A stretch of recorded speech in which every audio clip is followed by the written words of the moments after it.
Are we sure? Good morning, everyone. Welcome to our July 14th, 2026 School Board Manatee County Workshop, 10 a.m. I hope everybody had a good break over the 4th of July holiday. I know I enjoyed family time, and I'm sure everyone else did. So we are on to amendments. The chair found good cause to amend the agenda to include all items that listed under the agenda amendments on July 14th and updated again on, it was updated on July 10th as well and posted to the district. I do not have knowledge of anyone doing public comment, so we will move on to item number 4.1, athletics millage presentation by Deputy Superintendent Mr. Jensen. Good morning, and Ms. Scarborough, Director of Students. Good morning. Thank you, Chair Spray, board members, Superintendent Breslin. It's nice to be with you here this morning. I'm just here to introduce Dr. Chuck Fradley, who's our Executive Director of Middle Schools, and Ms. Sharon Scarborough, our Executive Director of High Schools. They're here to share with you some of the exciting work we're doing around expanding access to and opportunities with sports. As you know, when our voters reauthorized the referendum supporting our school programming, it included some additional language that included safety and security, early learning and literacy, as well as athletics. And just like we did with STEM and just like we did with the arts, this additional funding has provided increased opportunities for schools and students. And after 1 year of implementation, we're here to share some of those updates with you. So without further ado, I'll let Dr. Fradley and Ms. Scarborough take it away. Thank you, Mr. Jensen. Good morning. Good morning, Madam Chair, board members, Dr. Breslin. Thank you for having us this morning. Very excited to talk about athletics and the athletic millage. It really was a game changer. I'll do a little bit of Ms. Carson's puns for all of our schools and our sports teams and what they were able to do this year and having that additional funds. Thank you to our voters. So I wanted to go through how we use this money in this first year.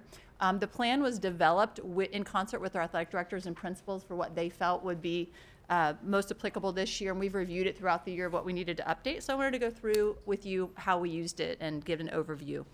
So first of all, this was the first year that we had athletic millage. So prior to that, through the dollars that are given to the district, money was allotted to our different schools for athletics, which is extracurricular, which was beyond the classroom. High school athletics traditionally got about $30,000 for your FHSAA per school.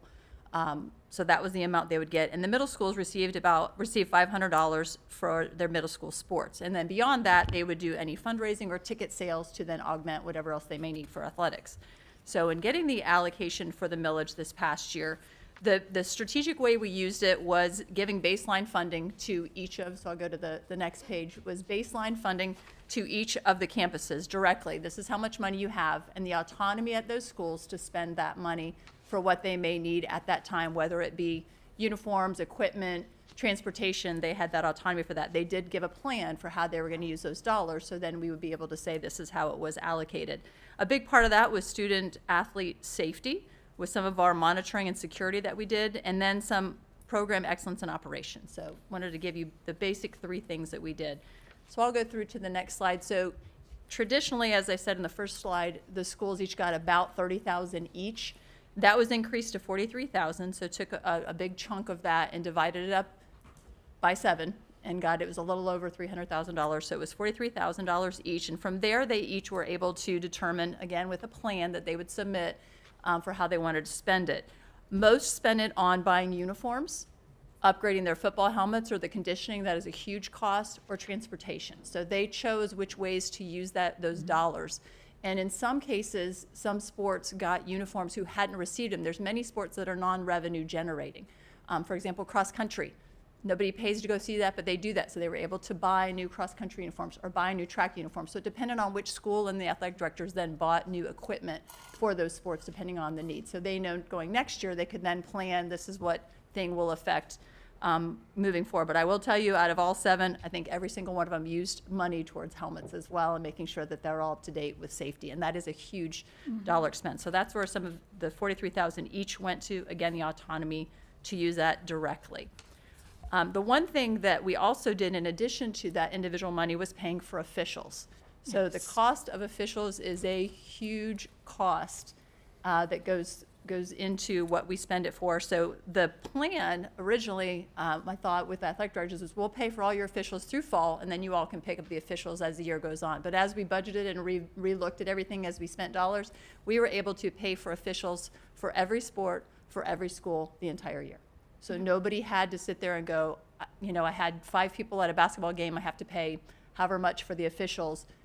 They could then generate whatever their gate receipts were towards that sport or towards their overall for their sporting equipment. And that is something we'll do next year, is all officiating for the high schools as well. And that was a huge thing for those low revenue sports. So it was just over $200,000 for officials. I do want to mention too, just so the public knows, that that's a required thing for high school sports. You have to maintain a whole different entity to come in and do that for us. So it's not something that it's a choice, it's a have to have these sport programs. So Yes. we appreciate that the taxpayers gave us that gift, to be honest. And the quality of officials is something that we work towards, but there also is the amount that is determined by the FHA, SAA, and working with the Officials Association of how much to charge them. So it's not like one can come in and say, oh, you can only pay us this amount less. There is a set requirement for some of those officials. And then that's, again, how you get the people in there to be high-quality officials. I know we all could have our own,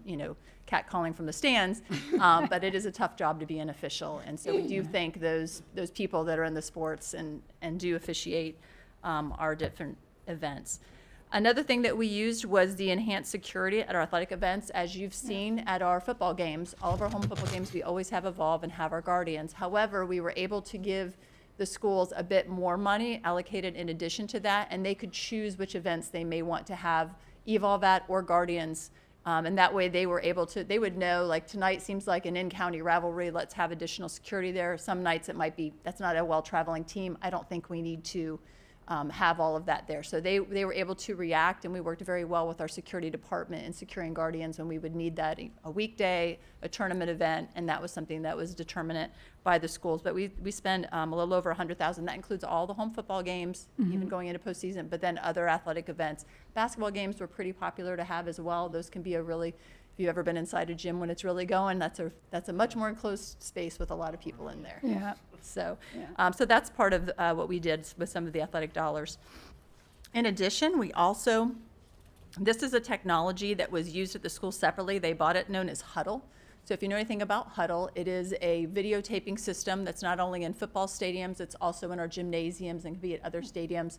And the videotape gives taping for practices, for games, but also for individualized for athletes that college scouts and recruiting groups can then access. So that is part of it. And the schools all purchased it separately, but we were able to leverage a district contract that gave every school the same amount of Huddle coverage for a less cost than what it'd be individually. And some schools didn't purchase the whole package because they were restrained by revenue, but in this range, all of our schools were able to have access to a district-wide Huddle contract. And so I can say some of the things that's really key on that is a lot of post-secondary for our athletes to move on. So we had 88 students sign to play at the next level from our high schools, and we have a few more that may sign in the summer because there's always some late signings. So to leverage that for our athletes to have scholarship dollars or the opportunity to play in different college and post-secondary is a great opportunity for our students. It helps in the recruiting as well.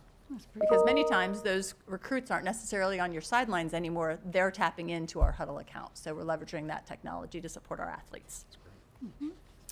I think we spoke about this before when we did it. We've done this earlier this year, the Perry-Weather system that we had added to all of our high schools.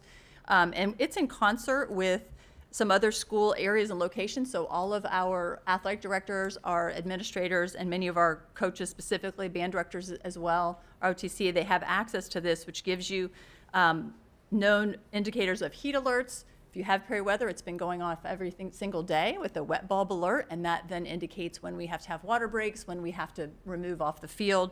lightning delays. We used it for graduation. I know I was looking at my Perry weather. We were getting ready for graduation. We knew whether we could go or not. And then if our students are traveling somewhere else, you have an on-call meteorologist. So they can call if they're traveling to Gainesville or they're traveling on the other coast. They can call a meteorologist and anticipate what the weather is like so they know before they're going if there's something they need to look at for times. So we have it on our apps, and then we were able to leverage some more applications for some of the coaches, not the main administrator that myself and several others have, but we have that other version. And I know I've been other places, and I've looked, and I have a Perry weather in the area that I'm in if I'm in another state, because it is something that is in throughout the United States. So when we have that application, it gives us that assistance. So that's and that helps us even with our elementary schools, middle schools. If we have to delay a dismissal, or there's going to be a storms coming. It works like a range, It works everywhere. Like LECOM has one, GT Bray has one. So if we're in those different areas, we can leverage the closest tower to that. And when you pull it up, you can actually see a view of the area, and you know specifically where that weather is coming. Is that a national program, or is it just a localized for I think state? it's throughout Perry Weather does cover a lot of different areas. Like I said, I've been other places and I've pulled up my app and I'm like, oh, I can see this in where I'm at. So I know they're in a lot of other different areas throughout Florida and other states as well. Okay. So yeah. Okay. I'd imagine if LECOM uses it, that with Major League Baseball, like they probably want to be all on the same thing. My assumption would be that it's Yeah. probably national. Good. Yeah, that's a great question. I kind of already talked about this, but the postseason excellence, sometimes the costs of going to the state competitions beyond are very expensive. For example, Parrish had a golf state champion, but that's one person. You have to travel there. You have to get a hotel. You have to do those kind of things. We don't want a barrier of cost to keep that keep an athlete from getting the best success they can. So each school had an allocation for postseason play, and then if we had a special situation, I always had a little bit of dollars kept back for special projects, and some of that would be, can you help offset the transportation for this, or can you help offset one of the hotel costs? So they could go ask for that in addition to. So again, reacting to things that occur. If you just allocated everybody at this huge amount, and then maybe they didn't have a postseason, but this other one did, that way we could leverage it to support the schools where they were able to go. So we had really some great postseason success. We did. I had a quick question. Sure. With regards to the SROs and such for the security, is there, you'd said that they can kind of pick and choose where they need it besides football? Correct. Is that right? Okay. Having been in the gym for basketball games at Southeast, which is very competitive there, yeah, I can see the need for that. That's really awesome. Does that also tie in for middle school sports as well? Yes, they did have some dollar amounts if they wanted to have security at an event. We did have that allocated for those, and sometimes they did have an event that a middle school would want that. So yes, we were able to leverage that. Awesome. Thank Yep. you. Next, talking about middle schools, and pretty soon I'm going to let Dr. Fradley take over on this. So in the past, there had been a straight $500 per school given to the schools for allocating. Again, they have 4 sports right now. Last year, we were able to triple that, and each one of them were allocated $1,500. And if they had an additional request, they could also put in an additional request. We would remind them you can do those kind of things you needed. And we would pay for their soccer officials, and then the schools from their gates would pay for some other officials. Next year, we plan to pay for all the officials, not only for high school, but all middle school athletics as well, which will free up some more ticket amounts for our middle schools and gives them some more leverage. And then I'm going to flip this over to I'm sorry. Yeah, hang on. Yes, one ma'am. second. What sports do middle schools? Is it volleyball? I'm actually going to talk about it on the next slide. Okay. So thank you. Yeah. And that was my slide, but you did it way Sorry. better than I could do it. So thank you very much. will defer to I'm you. only here for 2 slides, so there you go. Good morning, everyone. Good morning. Good morning. You know, one of the things I did want to talk about, this $1,500 from the $500, it's just the millage and the support for these extra additional for our middle school sports are so important. It's just not the opportunities to play, it's reasons to come to school. And this is really, really awesome for our middle school. Our administrators they know that it's all about attendance. Kids don't come to school, we can't teach them, and this is one of the reasons they come. So to answer your next question, so we're looking at expanding this year with golf and tennis and possibly pickleball. Soon that's going to be a sanctioned high school sport. So we have it on the docket here. It's not necessarily happening quite yet, but these conversations have started. Most of our middle schools do, and actually on track as well, which was offered in our district but hasn't been for a few years now. I don't know exactly how long. But our sports that we do offer, cross country, we have girls volleyball, we have boys and girls soccer, we have boys basketball Girls basketball and girls basketball. and girls volleyball. Yes. And then we have our strategic Strategic works. because we're Do, testing do those they all. still do flag football? Yes. And the boys flag football, yes, Okay. ma'am. So in addition, then we will be looking at offering tennis and golf, which are both, the good things about tennis and golf with our K-8s, at sixth grade, they don't compete with the other middle schools. It's just not safe. So with sixth grade, that is a possible place that they could compete against other middle schools. And the pickleball, like I said, most of our middle schools do have tennis courts, and most have fields, but we will make it work to have a season, and so they can compete with each other. But we're very excited to add these additional opportunities for our middle schoolers. I just want to mention that there are grants available with the USTA. I remember you saying that. Okay, reach out to the USTA. They will help fund middle school tennis programs. I'm talking tennis rackets, tennis balls, maybe even some kind of tennis clinics. I know I've spoke to the IMG, and they're willing to help come in and create the tennis program. You know, tennis is my passion. You know, some like golf and football over here, but mine's love tennis. golf. And tennis is a good sport for kids to learn teamwork Absolutely. as well. So, and we have courts that are not being used. I've been to Johnson and toured that school, and there's weeds all around the court. I mean, it's heartbreaking because my husband and myself used to maintain the tennis courts in our high schools where I'm from. I'm saying even painting the backboard and measuring the nets before tournaments and stuff like that. So I think we need to do a better job with the maintenance of those courts. But if they'll even resurface courts, if they're in disarray, they will pay to resurface courts. Thank you. And I think that's something we need to tap into. I'm grateful for the millage, but if we can use funding sources that will help kick off these programs, I mean, even with the golf, you know, give it a golf association, you never know. Because we need to, just like, you know, with careers, we need to build up the pipeline for our sporting Absolutely. athletics. And they start from the middle school. If kids go into high school and they've never played a sport, it's going to be hard, just like band. Yep. If there's no band program or music in middle, you're not going to fulfill the programs in a high school. So I think the USTA would be a great asset. Thank to you very getting much for some that. of this going. Yep. So And Madam Chair, if I may, Yes. the addition of these sports, and as Dr. Fradley pointed out, will just increase student involvement in what's going on their campuses. I know I had a sixth grader last year, and there was no chance. He was at a school that was competitive for soccer and flag football at the middle school brackets, and your sixth graders didn't make the team. That wasn't likely for a sixth grader to be placed on those teams. And so this would have an opportunity for students to be able to participate in sports on their school campuses in an individual basis. And you can have a much larger tennis, and you can have a larger golf team and get students ready for high school. I had a son that played high school golf, and it's very hard competing against other districts that do offer these sports in their middle schools when we haven't been preparing our students from sixth grade on. So I'm thrilled, and I thank the team for listening to our community respond that we need more middle school sports, and so we're bringing them. absolutely. Ms. Felton?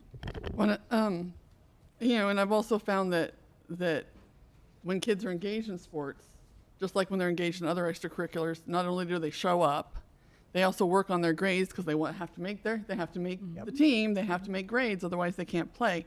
So to be able to offer this at a middle school, having taught middle school, yeah, it was the kids who played flag football, the kids who played volleyball, they were there all the time, and they were so engaged. And, you know, I'm going to get my work done, miss, because I want to play, you know, and I love the idea of bringing in more sports because it gives them the opportunity when they can't make those other teams, like Dr. Breslin was saying. So that's really awesome. Yes, it's a positive way to fill their time. Otherwise, they'll find another way to fill their time. Yeah. Mr. Kennedy, Thank you. were you done? I'm sorry. I'm done. Okay. Okay, I have two kind of separate things that I don't hope won't take too long. I don't think they will. But Chuck, if you could, or Dr. Bradley, if you could you just give the board and kind of the community a refresher on the Title IX compliance requirements? My last knowledge of them, that we had to have a balance between the number of female athletes and the number of male athletes. I'm sure that's not quite the complete story, so I'm just, if you could update us. Yeah, and we just did a compliance report for Title IX. We just completed it. It's at the high school level. So we have, high school. it's not at middle school, because middle school aren't sanctioned. They're what we have created. But at the high school, we just did our compliance report of Title IX and sports that we offer. We don't have any at this time. After we're finishing the report right now, it's due at the end of the month. Actually did it, one of the ADs finished it up for us yesterday. And we are in compliance with a number of things we offer, both male and female. And we have to write in there what we're doing to continue that kind of equity, how we promote the sports and what things that we offer. And So moving- that is a compliance that we do have to turn in for Title IX, yes, sir. And moving forward, these sports that we are adding are going to be for boys and girls Gotcha. as okay. well, so, yeah. Oh, but just to be clear, because I guess I had it wrong. So it's about the sports offered, not the number of Correct. students competing? It's yes, and it can be those competing, but it is the number of sports offered as well. You've got to show how many things that you are offering. So we have done a really great job in our high schools the last several years as we do that compliance report each year, showing what we offer and the number of athletes that we have. We have expanded into some of the areas in the JV sports where they don't, or where we can offer enough on the roster for those sports. Yeah, excellent. Okay, thank you. Thanks for the correction. Separate topic, but relevant to us, and I appreciate the superintendent's update yesterday. We had a community request about rowing, and so we as a district are sorting out how we handle this request and how we deal with it. And so one of the slides talked about pending for pickleball is pending FHSAA. I always have to do that acronym very slowly. I'm like, can we just call it FISHA or something and make it easy? But FHSAA approval. So I'm just curious, like roughly how long, if we know, maybe it changes, but how long does that take for an application for a sport and then to work its way through the state's sports bureaucracy? That is a fantastic question. I can find out for you, but I do not know how long. I think they look at the interest of different things in the area and what they're going to bring in as sports, but I can find out and let you know, because I honestly don't know. Okay, yeah, me tell neither. you. Thank you. Ditto. Thank you, that'd be great. And Madam Chair, if I may, so we had a community member request that we take a look at rowing, and we're looking to see if it's in the pipeline at all to be sanctioned. So I was able to speak to some board members about that yesterday, Mr. Tatum, Mrs. Spray. It's on the list for today when we meet. But that was the request, just so the public knows, is that we're just looking to see what the timeline is. Is it a possibility? Is it already being discussed as a possibility for our state? Okay, excellent. Mr. Joe? Just real quick to what Mr. Kennedy has. I know that just for the timeline, I don't know if there's actually like a time, like, because they do the research on, from what I know, hockey has tried to be a sport. We've had between the Panthers and the Lightning, they won like 4 Stanley Cups in the last 6 years. So Hockey is not a hockey is sanctioned pretty, sport. no. So it's a club. So anyway, so I don't know what the time, I think it's a lot about how many statewide are going to be playing and whatever, and what the interest is. But so I don't know if there's a true timeline, but that'd be interesting to know. What I was going to mention about the middle school sports is when you look at some of our private schools and the offer, we all know that middle school is a weird time. Yes, sir. That is whether accurate. as a parent of a middle school or when we were in middle school, right? And so we know that in our district, we see that the dip is typically in middle school, where where families feel like, hey, I want my child to go to maybe a smaller charter or private, etc. But I do believe there's some thought process in when some of our private schools could offer 6th, 7th, 8th graders to play a sport in high school because of that private school being together, right? I think that does play a major part in choosing potentially the middle school. And so I think us adding sports to, which we did obviously several years ago, but adding more to it, and these sports we're going to be adding are pretty inexpensive, let's just say, right? I mean, if you play golf, you're going to have your own clubs, right? But I think it evens a playing field a little bit for us as public schools to compete with some of the the private schools that can allow, their 6th, 7th, 8th graders to play on sports, in for their high school. So I love it. And obviously to Miss Felton's point, same thing. I mean, data shows that when kids are involved in extracurricular activities, sports obviously being one of them, and you have to hold a certain GPA to be a part of it, that GPA goes towards graduation, etc. So if we can start them off early in 6th grade, that'd be great. So I'm excited to see the expansion. Appreciate it. We're very excited. And that's something that, to tail onto that, we want students to be, instead of having to go to school, we want them to be excited about going to school. And middle school and the challenges that we all know, but I think this is just going to excel that whole Manatee in the middle momentum that we're going to have, and I just think it's going to be fantastic. But I think kids are going to be real excited to stay after school and do their sports and Yes. and get that academic grade up. We're doing well, but this is going to just put that little cherry on top, I think. Yes. Thank Madam you. Chair, one more thing. You may be wondering or thinking, or you'll think later, what about elementary? And so that's something that we've spoken to the elementary EDs. Now that we've brought middle school on board with expanding and growing our programming, we're also looking at elementary offerings. We already do and initiated running clubs on our elementary campuses, but there's some additional fitness challenges and excitement that we're going to get into as well, and using the millage to help support that. So not the same competing teams, but opportunities for elementary students to become aware of healthy choices and participating in physical activity and the benefits of that. So stay tuned, more information to come on that. Do they still do T-ball for kids? Oh, yes. Oh, Okay. yes, ma'am. On Yeah. any Saturday, you can go, not right now, in the fall, to GT Bray. So that, Oh, It's a good time for about 10 minutes, and then it gets Yeah. a little excruciating. But yeah, No doubt. I mean, I've been through that's a lot what, of T-ball games as a parent. that's what I had my son in, and then went into the little league and all of that. Yeah. But it wasn't a school program, it was a No, community. no, Right, no. no. We would Yeah. focus more on just physical activity and healthy choices and Yeah. Kids continuing running from base clubs. to base. Yes, yes. Small, it was a small diamond for some of these little kids. And out usually running in a pack from base to there. yes. They all wanted to follow. It was Same with soccer. great Yeah. memories, great memories with that, so, I've been a soccer parent and a softball parent. yeah, it's all good. Okay, go ahead, I'm sorry. That was all. Oh, our that was it. presentation. That's Well, our I think- presentation. We're excited for the new year as Yeah. the millage comes and how we continue now. Our athletic directors know the dollars that are there and how we'll continue to expand. And I think they have a lot better plans of how they're going to use it. But it was a game changer for them. And I can share a couple of just little anecdotes that I asked them rather than bringing them all here. So this is from one of our athletic directors. As a Title I school, fundraising can be especially challenging as many of our families are working 2 or even 3 jobs to make ends meet. The millage has made a tremendous difference by helping us meet critical program needs while also enhancing the safety and overall experience for student athletes, coaches, and fans. The investment made through the millage sends a clear message that our county values its students and it's committed to providing them with the resources they deserve. Awesome. Another quick quote. We've had countless student athletes and parents thank us for the improvements we made to their specific sport, from new uniforms to new equipment due to the additional millage money. Before the millage, this money had to come from Gate and by raising sponsorship money, which was never enough. So thank you to everyone for supporting the millage. But just a couple things I thought you'd want to hear from the athletic directors and the difference it's made. And I think Mr. Cho has a comment.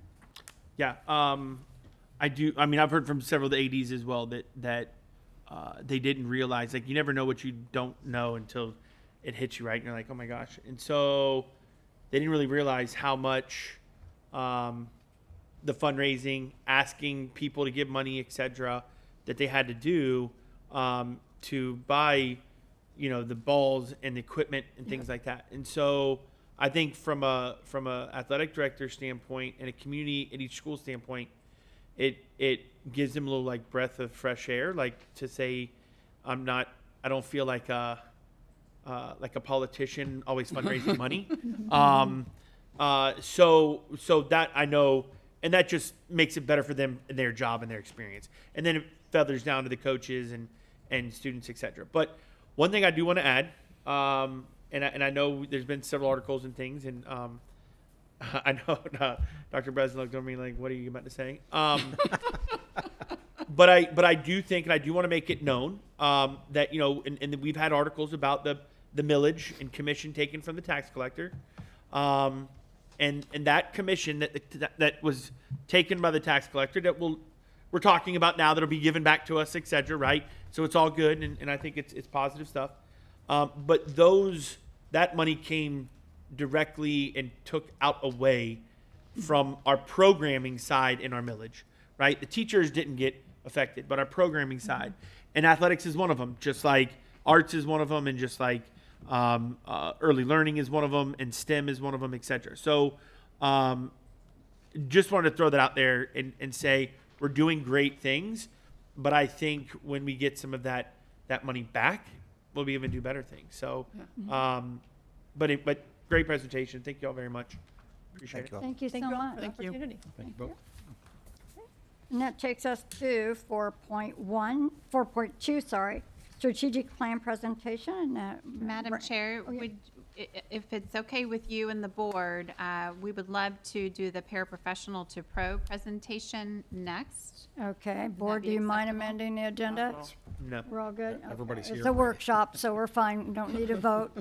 I'm fine with that. Thank Yeah. you. We appreciate it. We have the team here Okay, ready to go for that presentation. okay. So we will bring down Mr. Chapman still. Para to pro, Dr. Britton. There Dr. she is, okay. There we go. Executive Director of Human Resources, Dr. Right. Britton. Thank you so much. Good morning. Morning, how are you? Excited to hear about this. I'll say Thank that. you for allowing me to present today. I do want to introduce some members of my team because HR is definitely a team effort.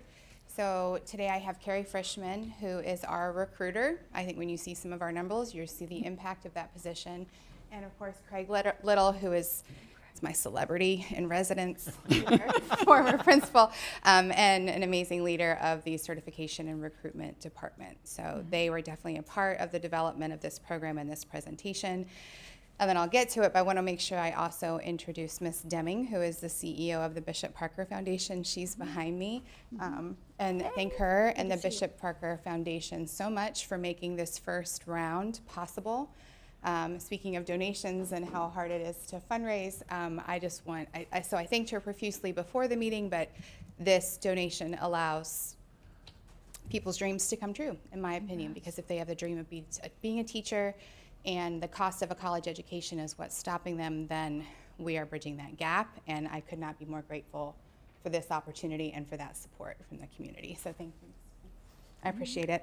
Hello. Okay, let's move on to the professional program. So obviously, Grow, Teach, and Stay. I was kind of ride the thunder of the strategic plan presentation, but a big portion of your strategic plan, as you guys have developed it, is on recruitment and retention, focusing on the retention piece and supporting our employees while they're in our district so that they stay with us. This lends itself to support those initiatives, because we will be pulling from current paraprofessionals, supporting them in education preparation program, and then they will stay with us, hopefully forever, obviously, but at least for 3 years.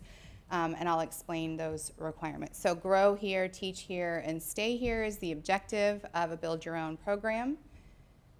So it is designed to strengthen our pipeline by investing in our talented staff already serving in our schools. We will take participating paraprofessionals, help them earn a bachelor's degree while working as a full-time teacher substitute at no cost to them.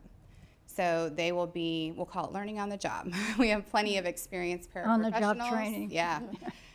We have plenty of experienced paraprofessionals. Our principals were very excited to hear about this, that can run a classroom. If the teacher doesn't happen to be there that day, or we borrow them to provide classroom coverage, they don't miss a beat. So those are the people that we definitely want to support, especially if they want to become a teacher. So in return, so they're teaching while they're completing their degree, and in return, then they commit to teaching in the district for 3 years after that, which helps us address our teacher shortages, obviously improve employee retention, and ensure that students are taught by highly qualified educators.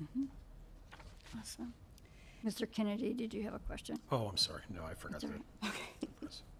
So please take a look at our teacher vacancies. So last year from May to June, which is our prime hiring time, to this year, you can see that we've cut our vacancies in half almost at this point. And that is due to some pretty heavy recruiting on Ms. Frischman's part and our entire department. We definitely started early, but again, putting this program in place will help to address those vacancies that we find ourselves consistently with throughout the year, or those hard to fill positions, like some of our self-contained classrooms, where sometimes it can be hard to recruit the right people. And Dr. Britton, if I may, board members, you'll see slide 4 on the screen in your handout. At Right. slide 5, there was, I think, an update, and Yes. so I'm not sure which one is. But I moved things around a little bit, sorry. It's But I'll catch up. It's all right. Okay, thank you. All right, so in order to be eligible for the program, the applicants must be recommended by principals. They are required to hold an associate's degree already, and then they'll complete an application process. And then at that time, once they're accepted, they will commit to a 3-year agreement to stay with the district upon completion. They'll be placed as the teacher of record. We'll call them an associate teacher substitute. This is the district and the Bishop Parker Foundation will fund all costs associated with the programs. We're going to begin with a small cohort of about 5 to 10 teachers, Oh, yeah. depending on, a lot of that depends on financial aid and what they might receive from their FAFSA, and then we will pay the balance with the Bishop Parker Foundation funding. They'll be provided a mentor, and that mentor and Ms. Frischman will closely monitor their completion of the program. That's awesome. Any questions about that? I don't have anybody lit up. Do you do? I forgot to click my All right. button, Spell but it. I do. So you said with regards to their FAFSA, so whatever grants and things, but they don't have to take out loans. They do not. It would only be grants that they would be eligible That is for. so awesome. Yeah. No. Okay, that is awesome. Thank you. So we are going to use Bloomboard. That is the platform that we'll use. It's a talent development provider used in many other districts across the state of Florida, and they have links with both Barry University and Lake Erie College, so that the candidate finishes their degree with a regular Bachelor's of Science in Education. They have some test prep available also, and both of these colleges are certified, accredited, and approved by the state of Florida, so that when they go for their teaching certification, they're fully qualified. Some of the other counties that use Bloomboard and or have a state Para to Pro program are here. We visited Hernando. We're going to follow their model. They have placed over 40 people in the last 3 to 4 years in their Para to Pro program. So we visited them, met with their superintendent, met with their HR team, and then walked some classrooms and listened to those people speak about their preparation and really about how life-changing the program was for them. It was very inspirational. There's Hernando has over 43. These are some financial slides. We talked about recruitment. We know the cost of recruitment can range for some of the, never mind teachers, but for personnel in general. It's a lot of time to interview, recruit, and hire. When we were looking at some of the costs of what an average teacher salary costs versus a para, these were where we were trying to display that we were going to save money on this program. So it definitely saves money that we have all grant funding for the first year, but we do have some plans if we ever decide to expand the program to support those paras as they work as teachers in the classroom. Okay. So again, thank you to the generosity of the Bishop Parker Foundation with the $100,000 grant that covers the cost of their tuition and the cost of mentors and the cost of the program through Bloomboard. That's awesome.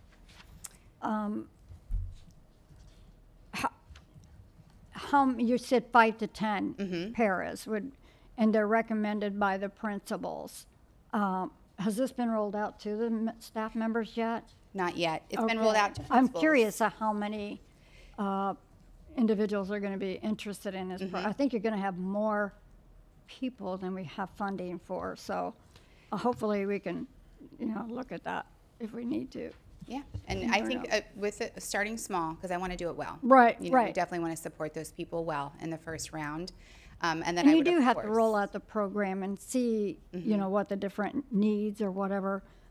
But I think ultimately we're going to end up with a lot of, it's just basically a pipeline.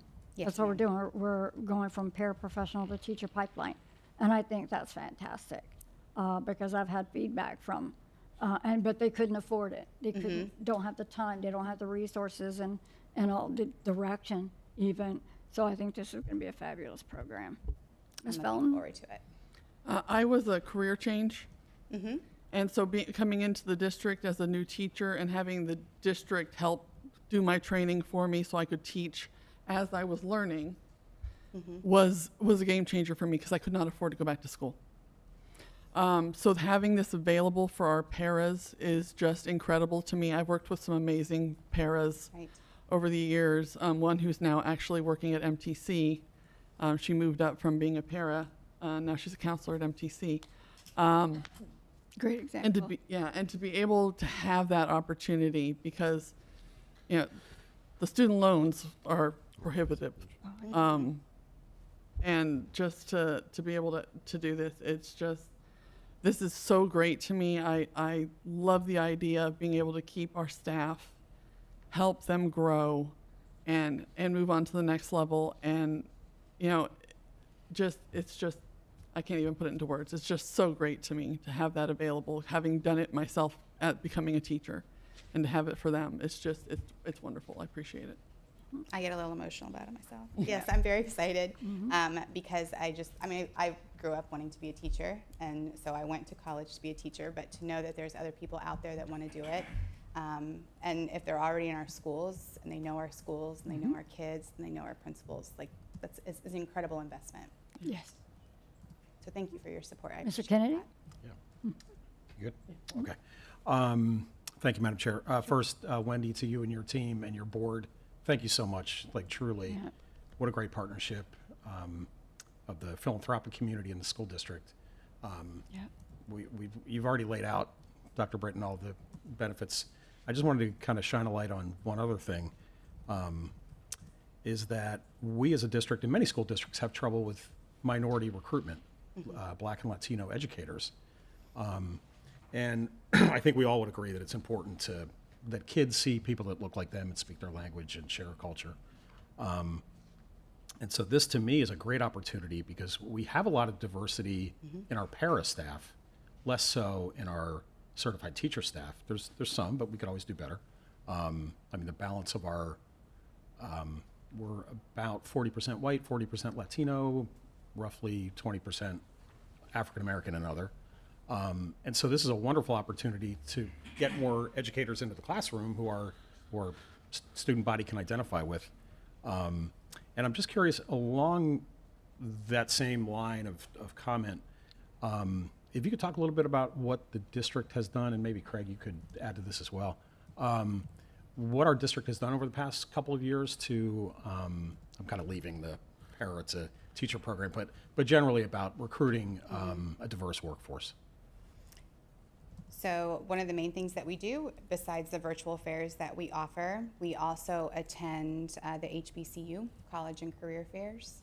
So they're online, and they are offered by a recruiting service that then partners with the historical Black colleges and universities. So we do attend those every year as we get ready for hiring, and then I believe we're looking at one coming up right before the school year starts.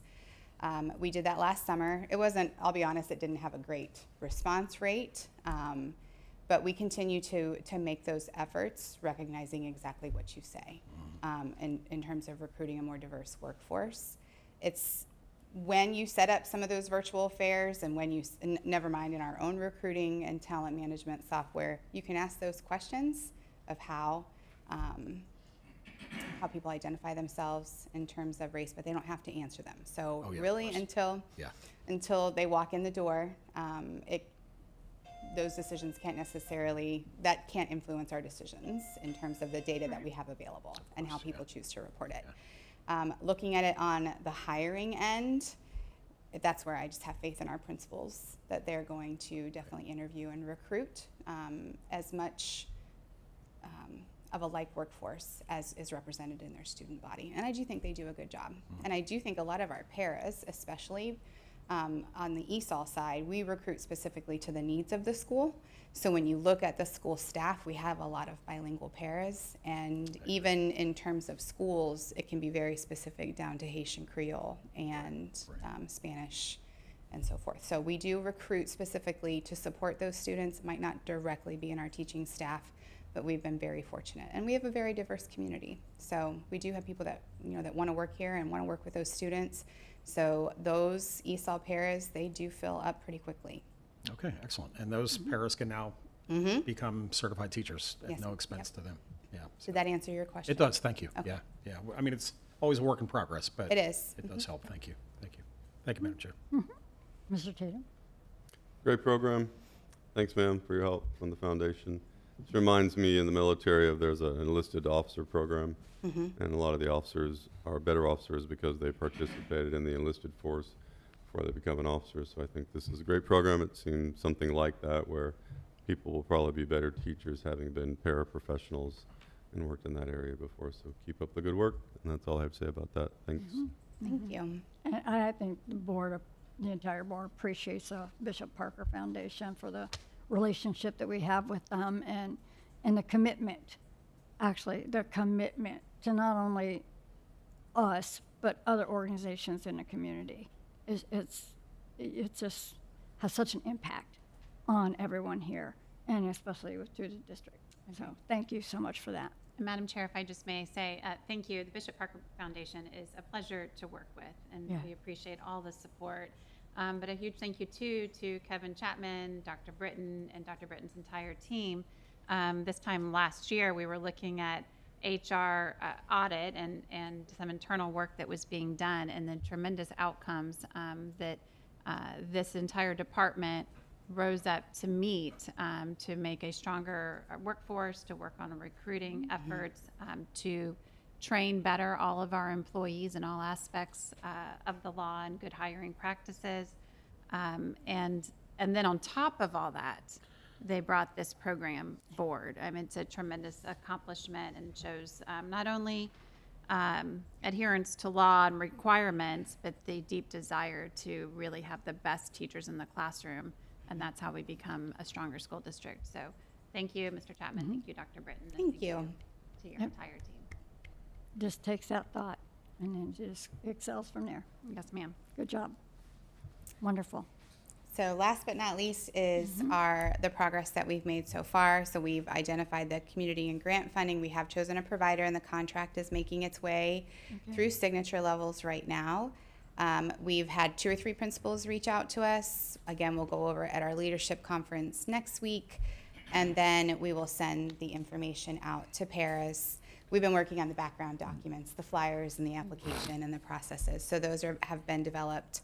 And then we'll see who's interested and begin the application process. And of course, then, my goal is to grow our own and grow this program every year. So we want to start, like I said, small and do well, and then we'll expand and do great. So that's my goal. Awesome. That's a great timeline. Thank you. Yeah, I like that. I'm all about checklists. That's my. Yeah, yeah, you are. You are indeed. So Thank you for this opportunity. let me see if I present have to you. anybody else ready to speak. Thank you so much. Mr. Thank you. Kennedy, are you Thanks, just clicked? Mr. Kennedy, are you clicked? Oh, I'm sorry. You're done. I keep forgetting to. There you go. Okay. All right. Thank you so much. Thank you. Britton. Next time. Okay, now we're going to the new strategic. Am I guessing right? With Mr. Chapman coming down to the table.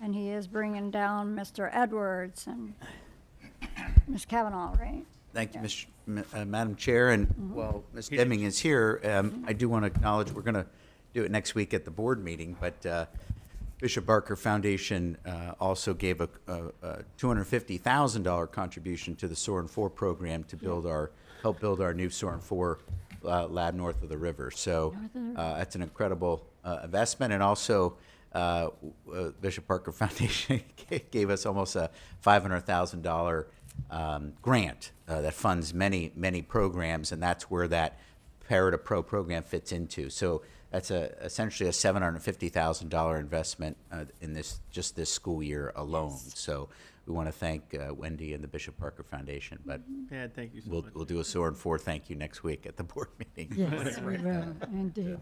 Mr. Chapman, if No, you no, could thank change your placard. Oh yeah, good. I don't know if there's one for me, but that's okay. That's all right. I could be Dr. Britton. It's okay. Well, Thank you. So this is, could be our final strategic plan workshop. We've had a few along the way and some meetings along the way, so this is a very exciting milestone. So far, we've been hitting all of the milestones, which is great. Of course, I'm joined here by our colleagues here, Chrissy Kavanagh, Omar Edwards, and so in front of you is essentially the final product to get your blessing on today. This is the purpose statement that we've been kind of working on. We want to finalize that today. The "We are committed to" statement, and then our 4 priority areas with those benchmarks. So what we'll do today is get through all of this and make some final edits, and then we're going to essentially go to print and get this in front of you at the August 25th board meeting for final approval. Okay. And then we'll start the work in September and beyond to communicate this both internally and externally to obviously our staff and our parents and the community starting in September. Even though we'll present a lot of this internally at our leadership conference next week and all of our conferences that lead up to the back to school, so that all of the teachers and principals understand where we're headed under Dr. Breslin's and the board's direction. So if, Choate, did you have something you wanted to say? no, go ahead and finish your opening. yeah, I think we're going to start with the purpose Opening statement. argument. Jump the shark. So if we look at the purpose statement, this is what you all came up with the last workshop. The school district, remember, we went from a mission and vision to just one purpose statement. So it reads: the school district of Manatee County, grounded in the portrait of a graduate, develops every student for life, learning, and leadership, preparing them to succeed and contribute to their community. So That was, now I'm lit. Now you're lit. All right, now he's lit. So Now that's my question. let me recognize Mr. Choate. Thank you. I do love that we went to just a purpose statement rather than both of those, vision, mission. But I know the last board meeting we had a second option, and I think it was very similar. And the only thing that was taken out, and so I just want the board to consider this. I'm not gonna die on a hill for this. But just to consider, how long did we have? I mean, Ms. Kennedy, you may know this. How long did we have that last mission and vision statement? I mean, did you work on that ever in your first several terms? Oh, I went through a couple with Kevin, in fact. You know what I mean? I'm to blame, Mr. Choate.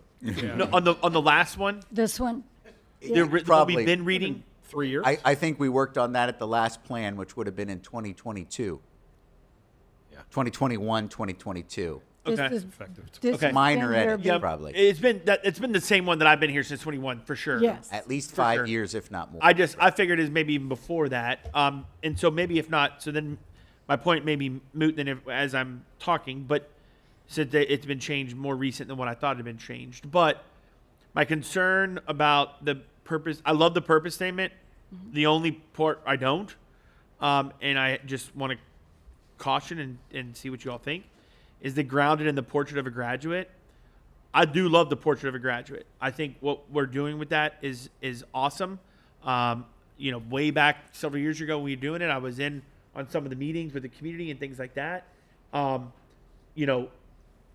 have zero concern about the portrait of a graduate. My concern is that if we go away from the portrait of a graduate at some point in the next whatever many years, right? I don't know, maybe never. Maybe we keep it forever, right? But if we ever go away from it, then we have a purpose statement. We got to come back. And I'm not saying it may not even be us as a board. It may be another board, right? So I just caution us having a product in the purpose statement that may not be there or may, be gone. It'd be like us saying, if we had in our purpose statement, FCAT scores, right? Right? So like FCAT scores are gone. Now it's fast. And it'd be, if we said fast now, 5 years from now, it'll be something else, right? So I just question, do we want to remove grounded in the portrait of a graduate and just leave the rest of it? Because it's just not certain that the portrait of a graduate is always going to be there in the district. So that's just my concern. If you guys want to keep it, again, hey, that's fine. When it does go away, we'll just have to, if it ever goes away, we have to change it. But that's just my thought. And I will withdraw request from speak. Okay, Ms. Felton. Personally, I'd like to leave it. The portrait of a graduate can change too. So, I'm okay with kicking the can down the road. Because if it comes down to they're going to change the purpose statement, it's going to be with the next 5-year plan or whatever, they'll revamp everything anyway. Whoever's here or not here, or could be an entirely different board. And hopefully it's the same superintendent. But then they'll have the opportunity to look at how the whole district is doing and what our goals are. If they want to keep the portrait of a graduate, they can change the things that are part of that portrait, because we're not spelling out all of those components. So as times change, technology, et cetera, we could change those things, but it's still the overall picture. So I'm okay with keeping it, if that makes sense. Mr. Kennedy. Yeah, I guess I'm kind of between the two of you so far.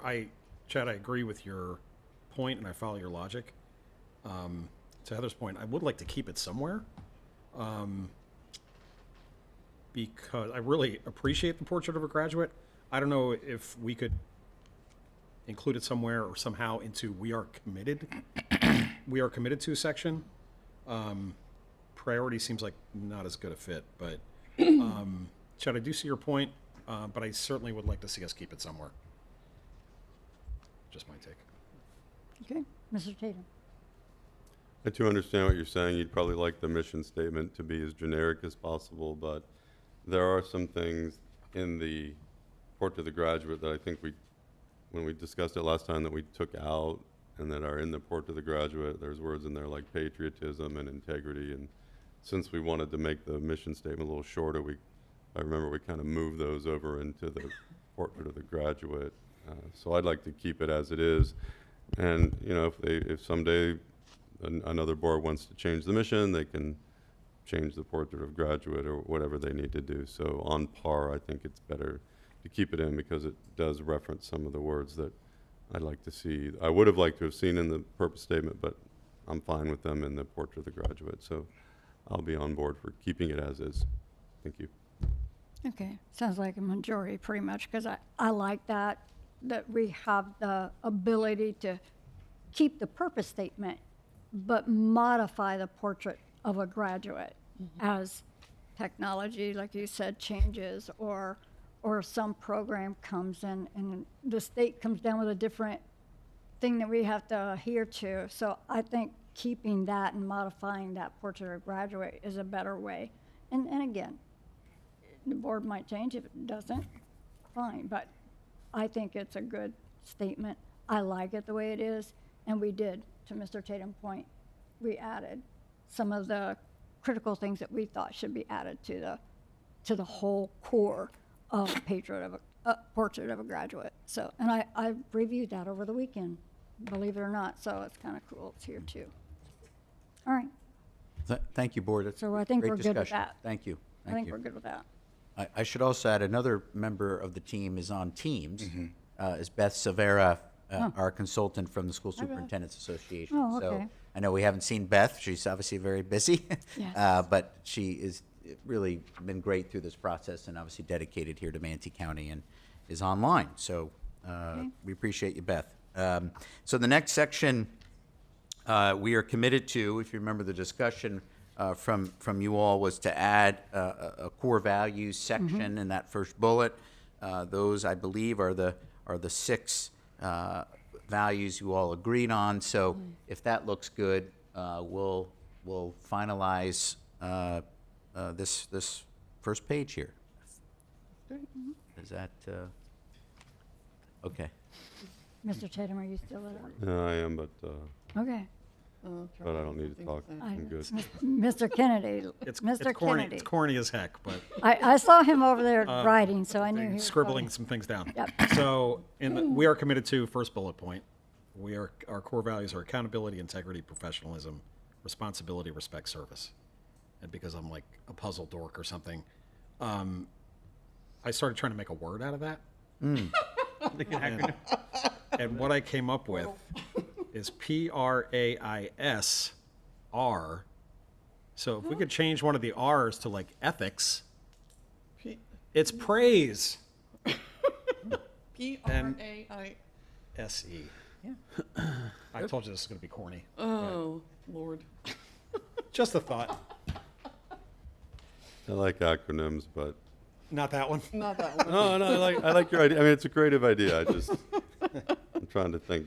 You like replace integrity with ethics or something like No, that. I like Is that- integrity. Well, we got. Oh, no, you have to keep the I, don't We have to we? drop an R. You have to Yeah, drop we have an 2 R. R's in there. We got to lose one. Yeah. And which one do you lose? Responsibility or respect? So we can have a corny acronym that Charlie came up with, like the morning of the strategic plan. Like Chad just said, not a hill I need to die on. Just wanted to. I'm playing Thanks too much for Wordle. trying. I'm playing too much Wordle with Wordle. Heather. Yeah. Thanks so much for trying. Creative idea. I yes, admire I- your creativity. Everything else on this page, I think, is perfect. I'd be okay with like adjusting professionalism as first, and then the R's and the A's and the I's and the S. So it may not actually spell. It's like with the license plate when you only can do so much with it. I'm kidding. It's fine to make this. Yeah, Madam Chair. Otherwise, I Yes. think it's great. I think it's great already. So is everybody okay with the way it's read, Yes. with accountability, integrity, professionalism? Everybody's okay where the words are placed, huh? Yep. Okay. I kind of like, I mean, what was it, Mr. Cho? Just make it praise, but it doesn't have to spell with an E, but it's just PRRAIS, Yeah. right? And then Still be praise. it's an acronym that allows you to easily remember the core values. So I guess the recommendation would be put in parentheses, an acronym that you can create this out of these 1, 2, 3, Right. 4, 5, 6, Just put 6 words. professionalism first, and then so that it goes PR. Yeah, so move professionalism over, you know what we're saying. Good. Okay. Praise. I like it. Yeah, professionalism, responsibility, accountability. And I'm walking around schools, I go, hey, what are our core values? Oh, it's praise, Mr. Tatum, we know. Praise. There you go. Professionalism, respect, responsibility. I like So it. there you go, Accountability, Mr. integrity, and service. Kennedy, we're going to work it out. I There you appreciate go. that, board colleagues. Thank you. Yep. Okay, I can put my OCD to bed now. all right. All right, thank you. That was good. I appreciate it. Everything else I think is good on the page. Anybody have any other comments on what was left? Okay, No. so Okay, moving so on. in priority area 1, okay, at the last board workshop, there weren't any edits. So if you want to look Yeah. at it one more time, we can go to priority area 2, but priority area 1, which is obviously our, I guess they're all important, but this is our student achievement section. So, but this is ready to go. So, okay. So if we go to priority area 2, Excuse me. what you all spoke about in priority area 2, especially in goal 2.1, invest in our people, Yeah, was this idea of, with all of this, the surveys we want to get back to doing and getting that feedback, there was this, from you all, this feeling of putting in some language about a culture of feedback. And so you'll see that reference now a few times in 2.1, not only in the statement there, implement and promote initiatives, wellness offerings, and a culture of feedback that invests in our employees, but you'll see it in benchmark 2.1.1 and 2.1.2, references to feedback and ongoing feedback. So, and obviously we'll do that as a team as we communicate that internally. Is really, we really want that culture of feedback because that's how we're going to continue to make positive changes throughout the school district. So I think that was a great reference and a good theme there. And I like the way that you've feathered that into that. I read this morning and I think it looks great. Yeah. Looks great to me. Good. Thank you for the Mr. feedback. Kennedy, you're lit up. Are you? Oh, sorry. I'm just checking to make sure I don't forget you. Just take it off for me, because that's 3 in a row I forgot. Praise is important. So if we go to priority area 3, there again were no edits in priority area 3. So that is that if you don't have any comments now is ready to go. And if you go to priority area 4, there were 2 in goal 4.1. In benchmark 4.1.2, we added infrastructure and site management. I think that was something the chair wanted to add. So it says develop and implement an internal infrastructure and site management optimization plan for financial responsibility. And then I think Mr. Kennedy wanted us, with the board's agreement, to add another benchmark in goal 4.2, which is now 4.2.3 benchmark, maintain transparency with voter-approved taxes and millages. Right. Maintain clear transparency on how funds from the voter-approved half-cent sales tax for capital needs and the 1.0 millage for operational needs are being used in alignment with ballot language, and to present this information publicly on the district's website. Of course, we just had a great presentation on how we're using athletics millage. That's an example of the transparency, but we've added that benchmark, which was a great addition. Are there any maybe edits to that benchmark? No, I'm just glad that we had the financial accountability piece in this. And that was one of the things that was big on my list, big to-do list, is to have that in there. We always talked about what we do, but we didn't tie in the money with it. So this is what's going to do that. And Mr. Kennedy, that was a great edit to put that in there for the millage and a half cent. I appreciate that praise. Thank you, Madam Chair. You're welcome. This is going to be the word of the day. That is going to be the word. So does any other board members have any? Let me see here. I got a couple lit up. Ms. Felton. I have some English teacher edits for you, but I'll give those to you later. Okay. Thank you. Okay. Mr. Tatum. So this is the whole strategic plan, right? What I have in front of us here. This is, now you have your board briefing later, so there's Right. a little bit more when you're at your board briefing. There's more, some internal work with KPIs and just Right. what the superintendent's direction is for the next school year. So you and the board chair have your board briefings later, and we'll share that with you. Right, but my point is, it's such an improvement from the behemoth that we had before, and I'm glad that we took it down and we can get people to focus on it. Yeah, this is in my opinion, a much better project. It is actually useful than what we had. That came out wrong. It's not that the other one wasn't. This one is more useful than the last one. Let's put it that way. How about that? Yeah. I have a word Okay, for great. that. Streamlined. Streamlined. Yeah, there you go. Thank It's you. more That's streamlined. more Is what, streamlined. and that, when you're doing things like this, that's what you want, is something just more focused and streamlined, not all the busy noise. And this is, I think, streamlined. That's the word. So you can praise me for coming up with that word. Yeah. Heaps of praise, Miss Spray. Heaps of praise. It's a praise.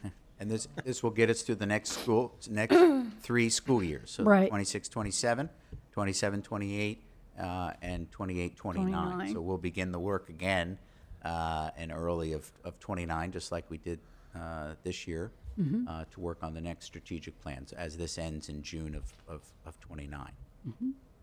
Wonderful. I do have one last comment. I think this will also really, as we're heaping praise on each other, I do think this will help us remove some of the chaos Yep. from the school system by being There we go. focused with our new streamlined strategic That's okay. plan. Just shame my board. So, Good. there we go. Thank you, sir. Had to get that in there. Okay. And Madam Chair and board, Yes. and board members, just thank you for going along this journey with us, Kevin, Chrissy, Omar, and the rest of the team that isn't here, and all the work behind. It is so clear what the path is moving forward, and that's how we can continue that momentum. Is it's built on clarity of expectations, and so we're just really proud of the work that everyone has done. And board members, you directed this. And told us what your expectations were, and I think you all rose to meet that, so thank you. Thank you, Mr. Edwards. I know you put a lot of time into this, and Ms. Kavanaugh, all of you. It's just, this is what the results are when you have a vision and a direction, and you know what's going to work for the district and the community, and I think this is wonderful. So, once we get it all put into a real document and pretty with, you still have to have the artwork.